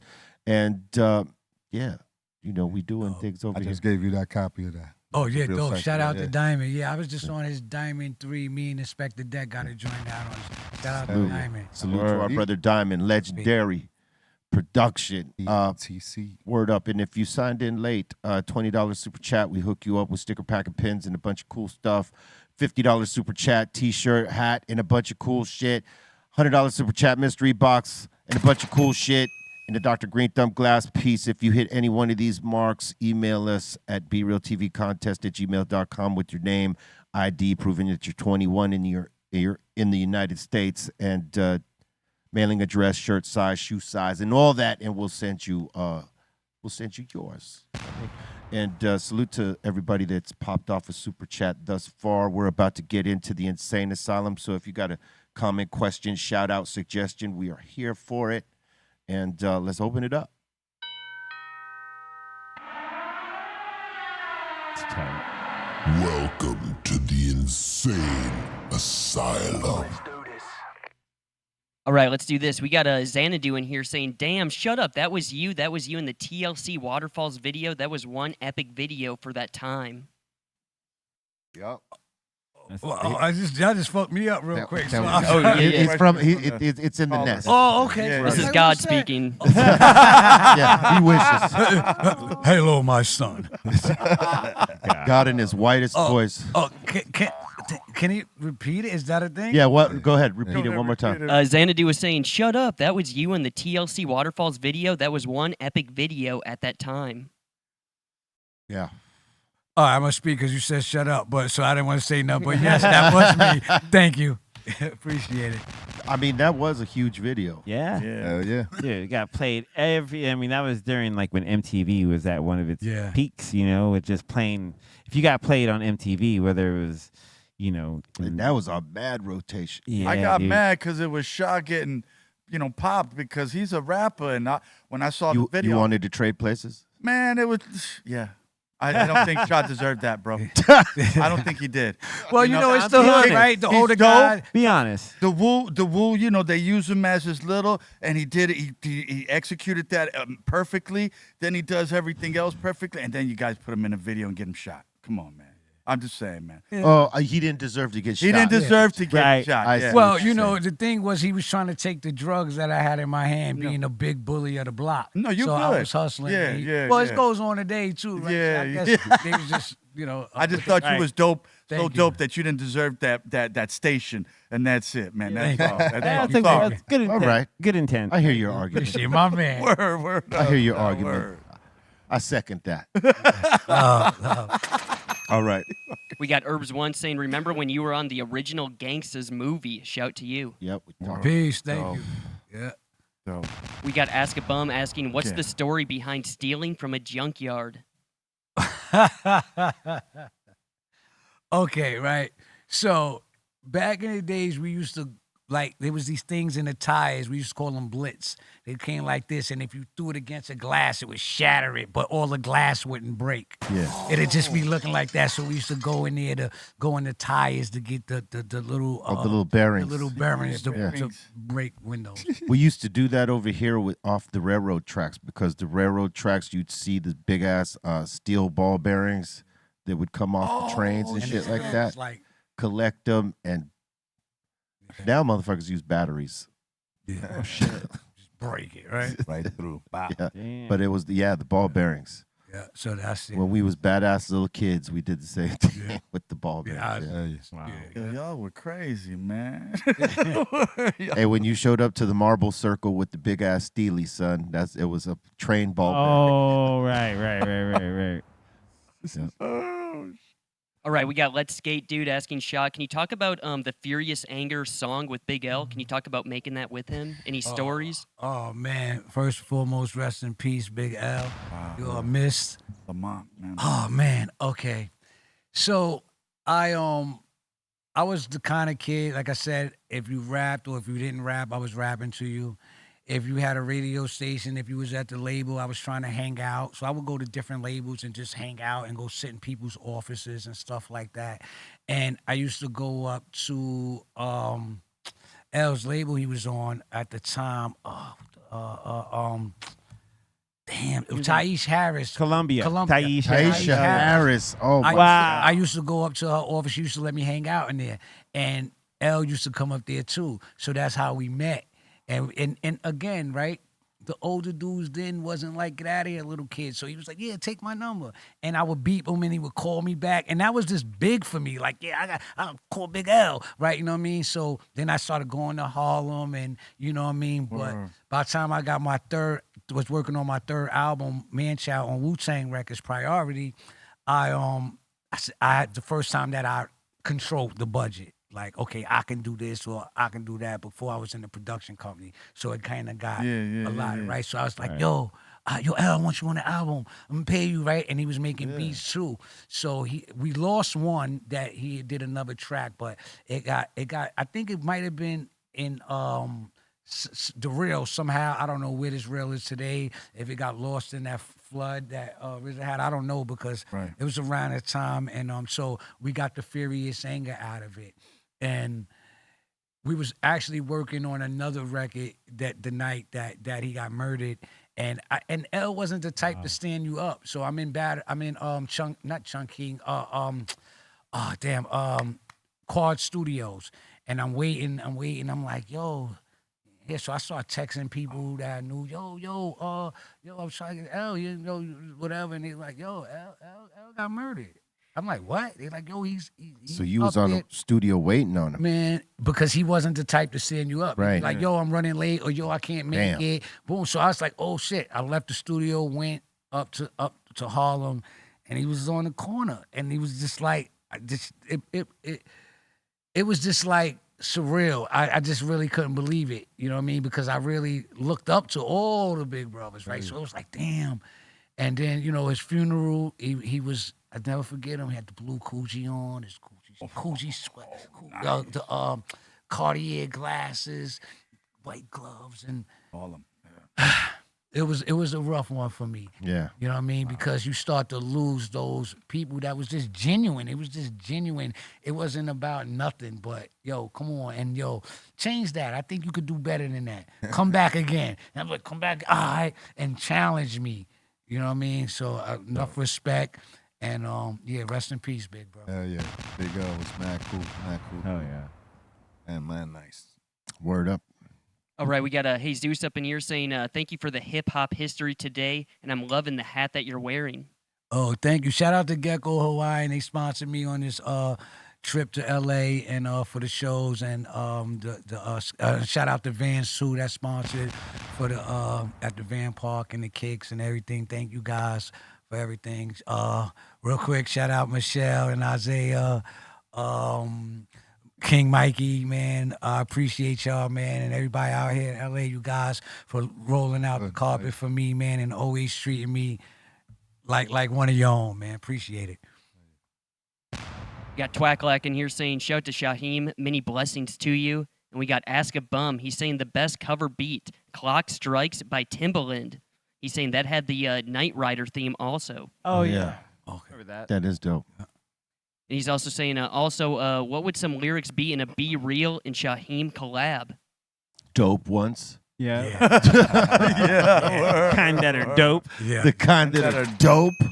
Facts. That's Fax machine. Word. And salute, because like as an artist and you know, obviously, you know, it should be said that from the time you were very young, you were dropping dope bars, and as you evolve into a young man, your bars get complex, and so does the style and the cadence, and like you never let up. It always just kept evolving, and it's dope to see how you went from this kid that could bust to like a complex MC, you know, and that can talk about life and with substance shit. You know what I mean? Not just the substance abuse, I'm saying, but like just substance period, where, you know, we're living in a world of a whole lot of fucking non-topical fucking rap shit these days, where it's mostly gibberish or, you know, bragging rights on how much I got or how much I could spend or how fucking dope I am. You know what I mean? And it was dope to see you like transition in every form and evolve. Thank you so much. That means the world, bro. Thank Word you. up. Thank you. All right, we got Treat Yourself saying blessings, be real, and all the table. Also blessings to all the soul assassins. Salute. Right back at you. All right, we got Crazy Maine saying be real. You have a new fan and a new follower. My father, he's a Vietnam vet, and he likes the camaraderie at the table amongst everyone. Well, thank you, sir, and thank you for being here with us. I'm glad that you recognize that we are not about the fuck shit that most podcasts and shows are about, where they want to get behind drama. And that's the truth. Yeah. I must say, this is definitely the top 3 that I ever been. Maybe fuck that is the #1 podcast I ever been on. Well, and I'm gonna thank say you. that. I'm gonna say that wholeheartedly. I mean, like as a group, right? Because you know you got but like you said, it's the reason you get there, right? Yeah. So a lot of times I got on them platforms for the negatives and to exploit the negatives. And thank you for giving me the light to promote the positive. Yeah. Everything I'm doing. And that's Because I'd rather hear that. You know what I mean? I'd rather be Hell talking yeah. about that shit because, like, I know what it is. I've been an artist and I've been, like, set up in certain forms where asking me fucking loaded questions for the dramatic effect, you know, for the soundbite, right? soundbite or viral moment or whatever, or to catch you off guard. Because, I mean, you know what is it to someone to, like, you know, they want to boost their name up, so they'll say something that pisses you off right off top, and they do that to spark you. Because what is one of the rules in the art of war? If I piss this guy off, he's gonna say something that's gonna put him off balance, and then I could key in on that. Yeah. And this is what's being done everywhere, man. And just for the sake to go fucking viral, man, it's like, you know, people that ask that, like, how come you don't go at people? It's because I don't want to go at nobody like that. I don't want to make anyone feel out of pocket or uncomfortable. My shit is about, like, let's have a fucking good conversation. Let's smoke. Let's celebrate each other and talk about the triumphs. Yeah. So You know what I mean? what do you think, right, when people do that? Because I experienced that a lot, and I've been experiencing it more recently, right?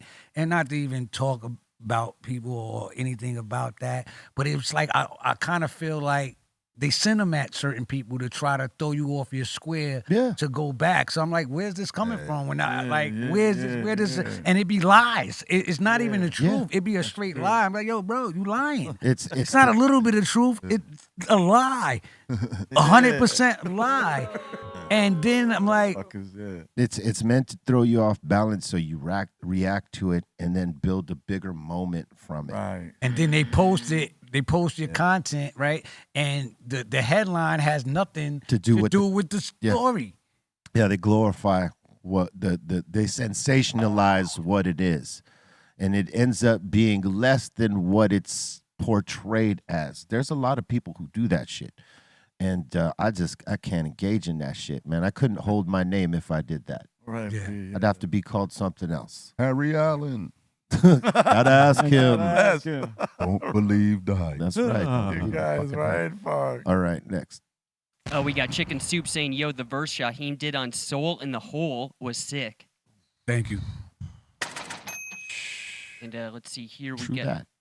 We got John Doe saying, salute to the panel, B less, Doobie C minus, Shyheim in the 5150s. Come on.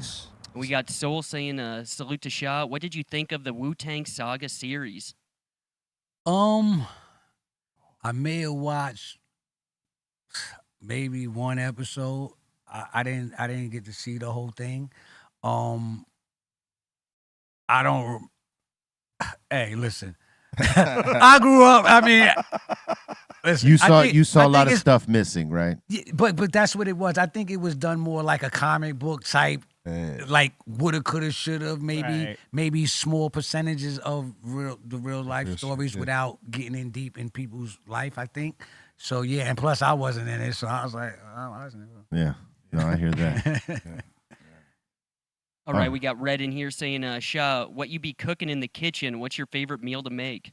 Oh man, my favorite meal to make. Well, I have a couple, but my one of my top I do it's a jail meal, man.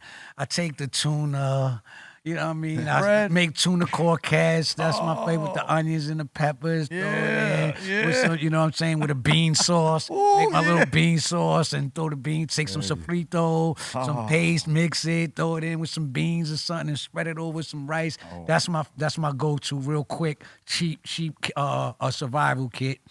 Other than that, I gotta go with I love spaghetti. I'm a pizza head. I can eat pizza every day, right? Nonstop. Okay, let me ask you this: what's your go-to pizza spot back home? Oh, my number one in Staten Island is a spot called Brothers Pizza. Brothers Pizza. Yeah. In Manhattan, what's the name of this spot? It's on 14th Street or something like that. But in the city, really, any place that you can get a real good. I like the cheap slices for some reason. A heavy slice. What for tourists? What's the most overhyped pizza spot? Anywhere in Manhattan. Anywhere in Manhattan. That's what I would say the same thing.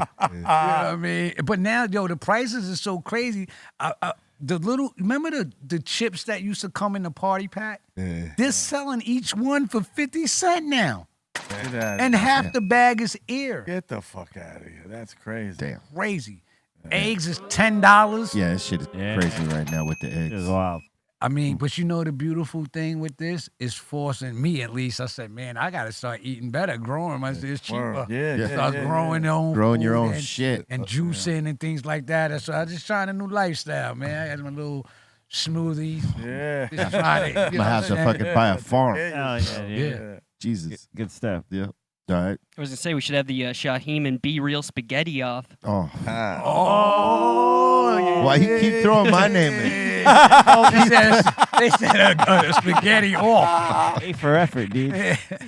He said a spaghetti off. Because you're the spaghetti king. I'm not the spaghetti king. I make good spaghetti, but I'm not the spaghetti I'm not. king. I'm nowhere near. He's definitely the king. I'm not the king. I said I'm croquettes and the bean sauce. That's my thing. I will submit kingship to fucking Cali Blaze. He'll make that fucking pasta from scratch.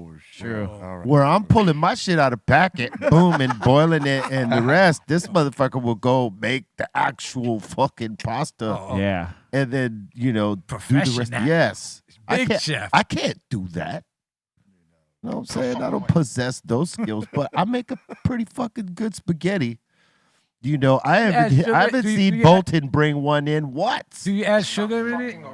Sugar? I haven't added sugar. What? I add sugar in it because you know what happens sometimes In the sauce. heartburn, like it stops that. And when that happens, I just eat. I heard that. I might have tried it once. Wow. And scooped a little bit in the sauce. Spaghetti. But SpaghettiOs? Ooh. Damn. Those are fucking terrible. You remember those, right? I didn't even like those as a kid. Or the ramen noodles packs. We used to upstate. We used to make off a pack. We make an egg roll right off the soup. Yeah, the little pack of soup. And how you do it is pretty much, the soups is basically like a U. So once you put water in the bag, right, it loosens the noodles up and you can open it and stuff it with tuna or whatever. And then you wrap it and put a newspaper around it tight and it's going to compress it. Yeah, let it sit for a little while. Take that. You got a burrito. Yeah. Got a birthday burrito. All right. Yeah, I like that. Damn. Cheap meals. Cheap meals. It's time of necessity. It works. Get you the cheap meals. P&J. Get you some. Hey, it'll work when need be. Shit. Yeah. Do that. All right. We got Fernando in here saying, will there be another Cypress documentary? Eventually, I would imagine, groups do like 2 and 3 documentaries sometimes, depending on how long the group's been around. One won't cover it, you know what I'm saying? Yeah. Especially if a group's been around over 30 years, whatever, it's hard to tell a story of that magnitude in 90 minutes. And, so, yeah, I would imagine. I mean, I've seen so many documentaries on Led Zeppelin and Pink Floyd and Mike Tyson. Mike Tyson. And, I mean, that's a never-ending fucking story tell. So, yeah, I would imagine at some point you'll see another one. When? I cannot say that, but can't say that you won't. Western Goods is saying Shy and Be Real joint produced by Psycho Les. Let's go. Oh, boy. Do it. Make it happen. Yeah. Oh, boy. Do it. Easy. I'm with it. We got Blaze in here and some other people in the chat. They were saying, kind of talking about the congestion pricing in New York for drivers. Oh, yeah. What do you guys think of that? Well, I just before coming in, it's crazy that you bring it up. I just seen online that Trump approved to toss it out. Yeah. He approved it, so we might not have it long. But it's crazy because what they're saying is if you enter Manhattan at any point under 60th Street, you have to pay a $9 toll on top of it. So somebody like me coming from Staten Island, or if you coming from Jersey and you come through that tunnel that you got to pay, as soon as you come out the tunnel for paying that $15, $17, then you got to pay the $9 hit too. Right. But now, what if you lived on 59th Street? Every day you came home from work with your car, you got to pay that $9. Wow. And you one block under. So your choice is either you got to park on 61st and up and walk home. It's crazy. It's fucked. Wait. So you're saying like some people, they probably go into there for work every day, right? Every day, yeah. So some people are paying like $20, $25 just to get in? Yeah, and if you're a business with trucks and you doing deliveries, every time you come back, you paying that $9. Wow. So you make one load, go back to get the next load to come back. If you're moving, that's another $9. Yeah, you're paying for every out and coming in. Yeah, double bubble. Yeah. Well, Well, you they're pay each trying- way every time. No. Dip, I dip, guess dip, if you dip, dip, leave dip. out, you out. But once you come home, You got to cough pay that up. up. They were either or, you trap. Yeah. I mean, they're making it harder on people that drive. And then they want you to use the transit. But the train system, New York is crazy. Like I have PTSD from like prison yards and riots, so I'm not getting on nobody's train. I'll be doing this all night, all day. I'm just sitting there. son. But dudes is literally pushing people on the tracks, like Oh, hell yeah. the Saw that. evilness. Old Like lady. Yo, I seen that. Yo, that's crazy how Yeah, they I just saw that video Oh, too. Lunatics. That's like that movie, that Mark Wahlberg movie where they was all like jumping in front of buses and shit, like crazy shit. because like it's crazy. mental health issues, man. Yeah. It's mental health. Prison is not the place, and this is the issue. Majority of the prison population is mental health people. They don't deserve prison. They need hospitals and doctors. Word. Yeah. You know what I mean? Absolutely. That's the answer. And then you get them in there, and then they filling them up with medication, and then they letting them out on the street, and then you get somebody that just decides to stab somebody up that's just going to work and just hurt them. It's Thank like, you, bro. Yeah, it's fucked up. And that seems to be it so far. Word up. Salute to all y'all. We know more come as we go, and we'll take them when we see them. So salute to everybody that's popped off a super chat. And all y'all, salute and much love for your positive energy that you push this way on the daily. We're about to get into submissions now. All right.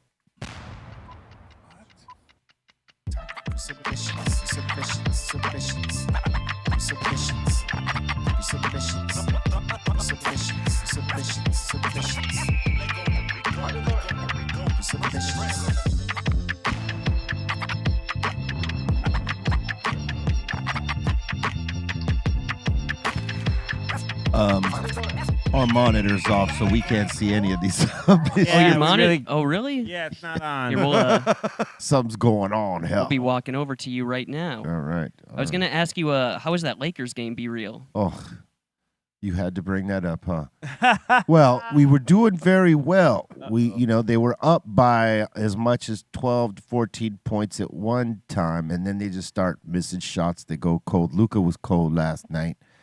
And they just weren't hitting enough shots. And playing the right amount of defense to stay in the game. They gave away the game.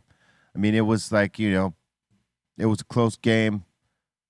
After they gave up the lead, it kind of went back and forth, but the Lakers didn't recover. But it's one game. Lucas, this is like his second game as a Laker. He'll dial it in.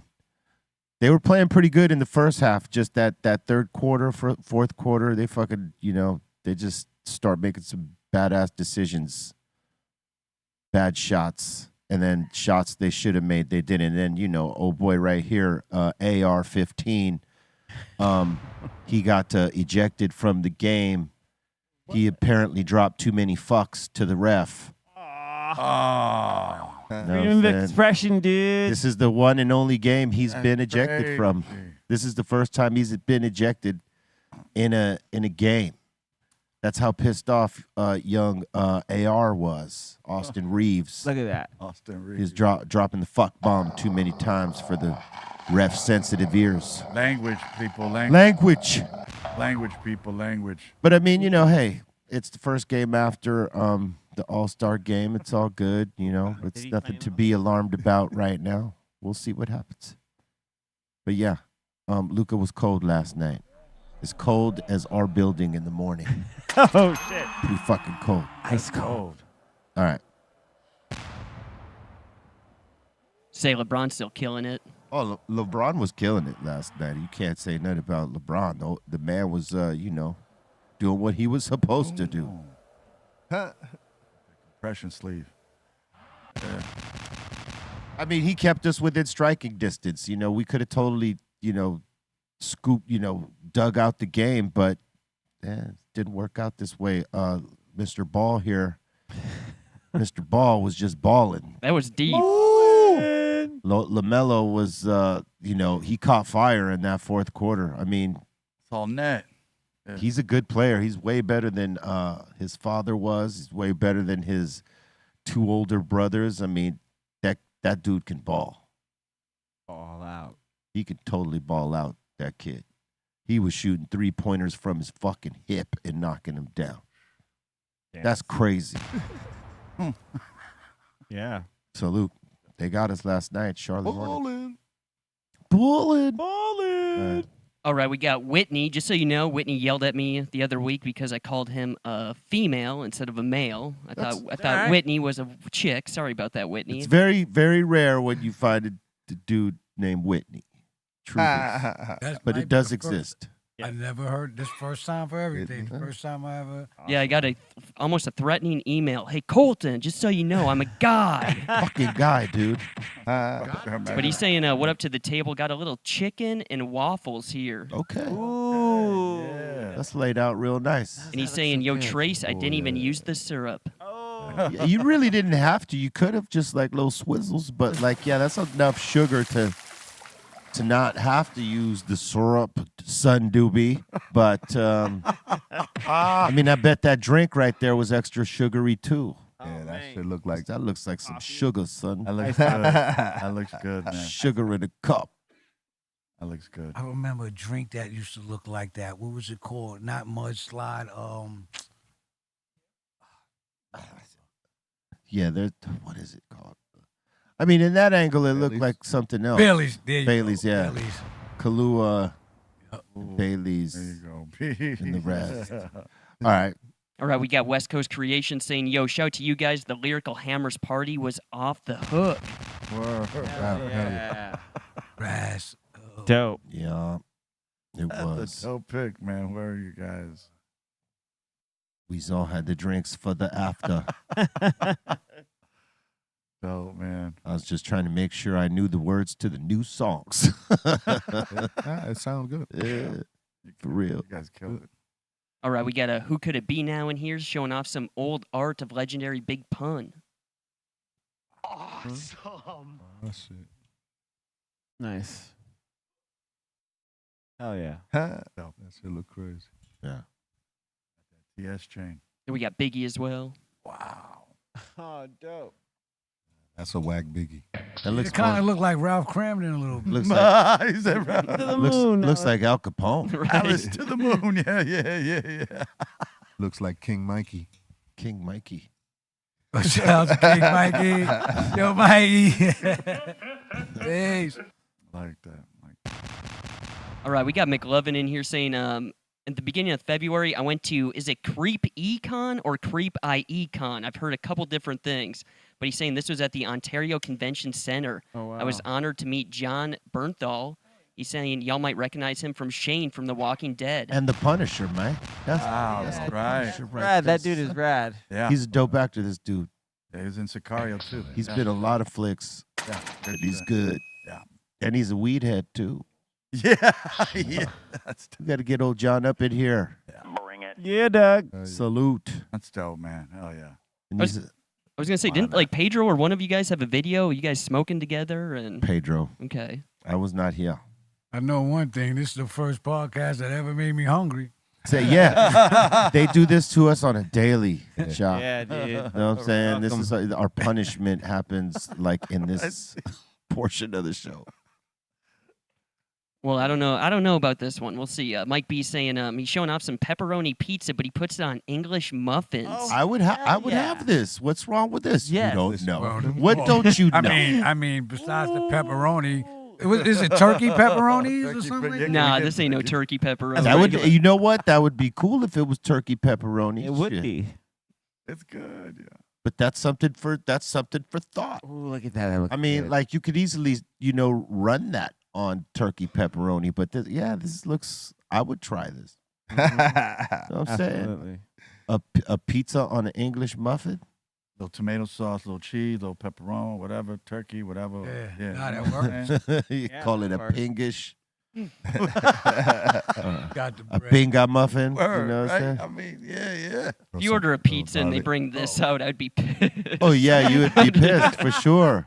I fuck. But I don't think he Porky mu- ordered a pizza. I think he made this. Yeah. I think he was shooting for smiley faces. You didn't Like, see you that? see Mickey Mouse in there a little bit. Or Mr. Bill. yeah. Remember Mr. Bill? Yeah. Oh no! You know what? That's the only thing that I didn't see in the SNL 50s celebration was any Mr. Bill shit. Mr. Bill's a shit, yeah. That was a big sketch for for many years in the 70s and 80s. Mr. Bill. I You wanna think see it was they because showed of him. Bill Cosby? You think that's why they probably didn't? Nah, because he didn't have anything to do with it. It was the No? clay animation Oh. thing where he was always getting smashed. Yeah, He was like Kenny. I You don't know how why- Kenny always dies in South Park. South Park? Yeah. Mr. Bill stayed getting smashed at the end, and he'd go, "Oh no!" Yeah. Oh, no. Yeah. I remember that. I like Gumby, damn it. Oh, Yeah. damn it! Yeah, I had Gumby, one. damn it. I'm I had Gumby. one. My mother said, "Cut it off." I had to come inside. Came home, put my name in the back of my head. Yeah. Boom. You couldn't tell me now. I spent that $15 on that to come home to get it all cut off. Went back to school with a baldy. That happens. Word. All right. I believe we kind of talked about this, but Ask a Bum in the super chat is asking, Shaw, did LA embrace you in the 90s? Yeah. Hell yeah. Hell yeah. Yep. Still to this day, when I look at my like the analytics, California is up there, top spot. No. Yeah. And let's see here. We got Nikolic saying it's a hard time for Luka. He will overcome it at some point and show his warrior side, I'm sure. I'm sure of it too. He's a bad dude. He's just got to get in the rhythm of being with these new guys, learning their timing and all that shit. And once he locks in, man, that dude's gonna be killing it. And he's got, LeBron right there to mentor him through that. He's Thank you, B. 25 with his idol on the team. Thank you, B. I mean, rarely do you get to play with your fucking idol. And he didn't anticipate that. He thought he would spend the rest of his career on the Mavericks, being the franchise player for the Mavericks. And here he is now with the guy he looked up to, who he modeled this game after. I see what you're saying. And LeBron is being a great role model because he's out there putting in work at 40, like killing it. Say what He's you 40? will. Yeah, well, 39, 38. Wow. Close to we're rounding off if Yeah. nothing more. Right? To forget He's how right young- there. It's crazy. Forget how young he is. Yeah. Yeah. Yeah. I mean, he's out there playing harder than a lot of the young bucks. Right. Yeah, he's 40. Boom bang. Right there. Yeah, I'm older than LeBron. LeBron. You're older than LeBron, Shaw. Crazy. How about that? I would have never. You was I would've once never the young thought buck. that. Now he is. I would have never. I would have never thought I was older than. But he look older though. He kind of do. Yeah. What a mind trip. That ain't wrong, Les. You right. Oh, shit. All right. Les. All right, Les. All right. All right. What else you got? Chris D. Bands is saying, yo, I voted for the best podcast, the Dr. Greenthumb Show. Come on. I appreciate that. Where do we vote at? Where do we vote at? Where do you vote at this? It's called the International Cannabis Awards. Okay. Okay. I'll put the link on the I'll put the link in the chat here. Yeah, and I guess we're up for best cannabis podcast, Nice. even though we talk about other shit and not so much cannabis. But we do drop a lot of educational We smoke a cannabis lot. shit. That's one thing was so dope about cannabis being like legal in a lot more states now. A lot of guys that I knew growing up that would go get locked up for their little weed and still be selling it. Now they have the opportunity to have their own brands and have a little smoke shop. Like one of my guys, he got a brand called Slap That Ass Exotics. And I'm so proud of him because I remember him getting locked up over and over for weed, and now he got his brand. Now he got his brand. Dispensaries. I'm like, well, all right, it paid Yeah. off. Yeah, give him a round for that. Call him. Oh yeah. I mean, because those guys probably did not know that at some point it was going to be available to them to actually become a legitimate player in the game. That must be some potent shit though. Slap that ass. Slap that ass. Yeah. For real. Yeah. I always tell him, I say, bring it to the strip club. And he goes, my girl went on. She won't appreciate me slapping that ass. Listen, you got to sell a brand. It talks to itself. We're going to send some people to be slapping the ass. Somebody got to get in there to have the bag on. I ain't saying he got to go, but it needs to be in the parking lot. Are you about to go slap some ass? Take this in there.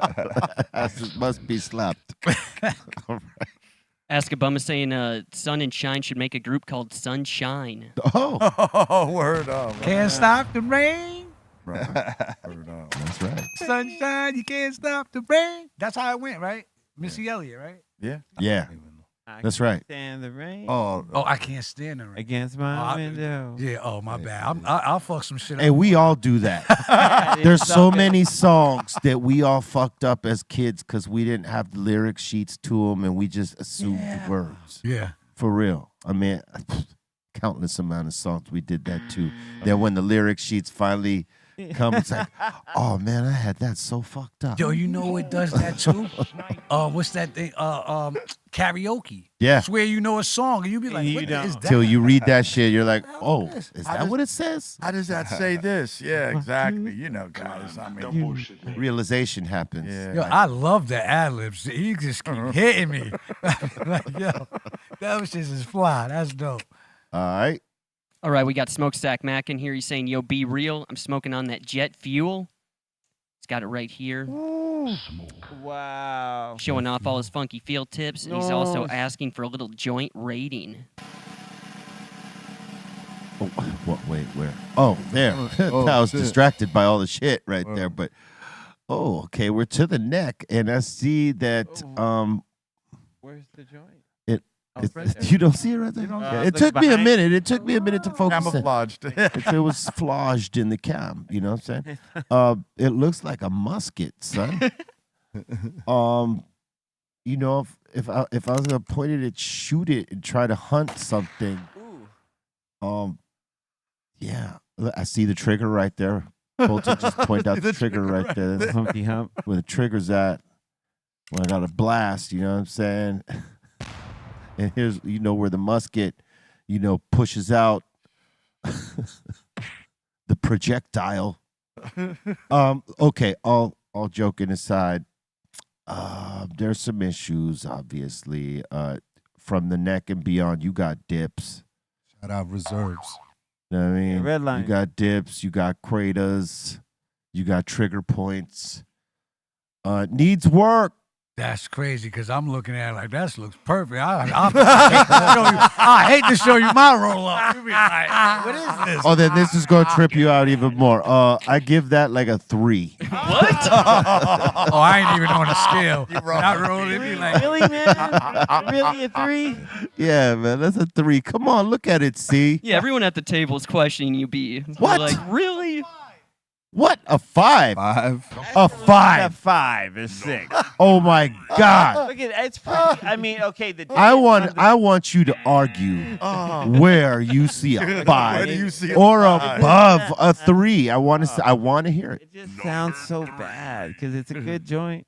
It's a good joint. It's a good starting point. If you've been doing this for a while, look, put a little bit more weed and get lighter on the fingers. You squeezed it right after the neck point, which is okay. See, the neck is the line of the tip into the weed. It could use Right more weed. there. Yeah. You need a little bit more weed, but you, as Psycho Les says, squeezed. And then, as you push to the right, you squeezed even harder.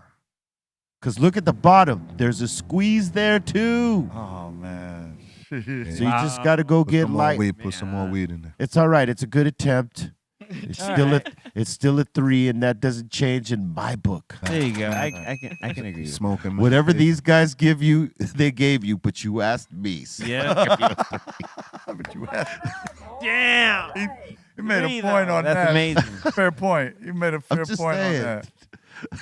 Oh man. Just trying to keep it, true and real. So I'm feel trying you, to keep dog. it a trill. 100. Hell yeah. Bad day to be a joint submission. Yeah, really. I'm is. sorry. Hey, listen. Yesterday I rolled 3 joints that were worse than that. No. Really? Yeah, you're right. No, He said no. I'm trying to make them feel better. You knew it, dude. Why you Don't gotta do question? that, man. You never roll All right, one of them was All right, as well, bad weird. as that one. Right. One of them. All right. Bad. All right, we got a Mick Zero in here saying, "Do I smell like weed? Nah. Do I smell like weed? Nah. You good? 2 motherfuckers that smell like weed." Yeah. Hey. 2 guys in the ghillie suits, Story of our looking life. like some weed. What if there was weed ghillie suits? Yeah. Wow, look at that, dude. They were hey, look, the way I look at it is Cali Blaze bought a bowling ball and it was scented. Have you ever smelled a scented bowling ball? They exist. real Yeah, bowling a ball? bowling ball. Scented. Never. Scented. Trip me the fuck Wow. out. He pulls it out the box. I smelled the bowling ball. Fucking scented. Vanilla. Weed. Whoa. What it smell like? It Vanilla smelled cherry. like fucking roses. Yeah. Wow. Flowers. Something. It was, I don't know. It was something exotic, but it was scented. Right. Why not a ghillie suit like that we just saw Mm-hmm. with a weed scent? Why not? Why not? Why is it called a ghillie suit? That's I don't know why it's called the. Oh, I was It's a- thinking it's like either Gilly wore it or something. Like Gilly, Yeah, it's- I thought he wore it. So It's like a military. It could be gila, but it's like a Oh. suit that they wear as camouflage to like blend Right. in with the. Oh, And and stocking face. like Yeah. oh, in the old movies, it'd be like a squash, and they be in the, blended in with the, Yeah, they look like the bushes or whatever. You know what I mean? Like to grab your It's- foot, like hey. You know, it's the total blend in. That's when they're gonna assassinate a motherfucker. you see if you see some bushes and the eyes just come out of nowhere like Say, yeah, oh. Rambo. That's when It's uh-oh Rambo, man. Get the fuck on out of there, man. Crazy. All right, what else you And the got? last one in here, we got Karina saying, "Shout to everyone there. Thanks for all the awesome guests you've had on and continue to bring on. Much love to Shyheim and the rest of the crew." Word up. Peace, peace. Salute. Farina. All day, Karina. Thank you very much. It's all love back to you. And salute to everybody that interacts in the show with the submissions and, obviously the super chats. We appreciate all of you, and we appreciate my man Shyheim Thank you. coming up in here, Appreciate you, super chopping it man. up. First of many times. Yes, definitely. We got a couple things to get on that track and start. What they call it? What is that? 45, 35, 45. Yes. What is that? The highest bidder. The highest bidder. That's that's the show we're gonna create. The That's highest dope. The bidder. highest bidder, and that's like auction. It'll be an auction. Show. Yeah. Yeah, sure. I like No. We gotta find shit to auction off. Oh man, gave me more reasons to come back to Cali. My dog is gonna be mad. Like dinner and a strip club visit with Doobie. It's going down. Everybody, all right, let's go. $50. The experience. The experience. The experience. Word up, man. Hey, you got any shout outs you want to give, Sha? Oh, yes, I got a long list, and I don't want to forget anybody because every time I do it. So first, let me start off saying I want to shout out my family. You know what I'm saying? Because it's too many of y'all to name everybody. My family, my children, my wife, and everybody. Love y'all. Shout out to my parole officer that gave me the pass to come out here. Shout out my bro Sean Breed. Shout out all the artists from the Rugged Road to Recovery that came out to California to perform at the shows, that took their career in their own hands and is out here trying to do their thing through the program. Keep up the great work. Again, Mikey T. Shout out to Mikey T. He must have been thinking about me as a superstar. He's probably gonna have a podcast about this one on me. But King Mikey, thank you again. You know what I mean? My brother Prodigal Son, Sean Breed, Culture, Enigma, King Tiger, everybody, man, the whole family, Staten Island. Follow me on Instagram, Shyheim_rugged, and at my website, ISO360.org, to follow the Rugged Road to Recovery initiatives. Yeah. Oh, and shout out to my family's place, Aaron from my family's place, again, and Vans and Gecko for sponsoring me. Thank you. C minus. And y'all, thank you. Oh, of hell course, yeah. first and foremost. All love. Yeah. Shout out to everyone here at the table. Shyheim, pleasure, bro. Been a fan of yours since the beginning. So Oh, shit. pleasure. Let me not stop. Sorry for I said my kids. Yeah. Oh, my God. I forgot them. I didn't Yeah. get in trouble. Like, shout out to my children, man. Love y'all. Oh yeah, no, pleasure having you on the show, man. Shout out Thank to Doobie, Les, B, Treehouse Crew, Dom, Ray, Bolton, of course, Aton, Dro, Javi Lopez, E-Zone. Welcome back, bro. And yes, you can follow me at C-Fan4 on all the social medias, and we'll be back tomorrow for another episode of the Greenthumb Show and the Mix, I believe. So, work. What up, Les? Chilling. Shout out everybody on the chat just hanging out with us. Shyheim for coming through. You know, King Mikey. Thank you. Salute. Dr. Greenthumb crew. Tonight also I'm gonna be at Escala, Koreatown, spinning the 80s, 90s joints. And What time? What time is it running? it starts like 8 o'clock. 2? Or Yeah, out? until like 2. Oh, we turning up. Yeah. In there. And they, the food is good. So, Good. Great. but if you're on the IG, follow me, Psycho Less Official, and go to the website, thepsycholessshop.com. Squeeze. Yo, shout out the Insane Asylum. Thank you guys so much. Shout out to Ray Morning Shot Film. Shout out to the Dominator. What up, Doobie? Oh, I just want to shout out everybody, everybody here at the table. But I want to shout out the UMCs, man. Cool Word Kim up, and Cool Haas. Kim and Haas G. Word. Yeah. One to grow on. Yeah, man. I was raised on that. I used to watch Ralph McDaniels on Video Music Box, East New York, watching them, and forget it, man. I was writing lyrics on the kitchen table and all that. So Oh, shit. RNS. Can't forget you. RNS and Big Malik. Peace. yeah, blue word up, cheese. man. Love you, Cool Kim. Word up. I love you, yeah. On your path, you're going to fall down. You got to get back up, dust yourself off, and go again. You might fall down again. Repeat the same fucking thing. Keep getting up. Swallow that.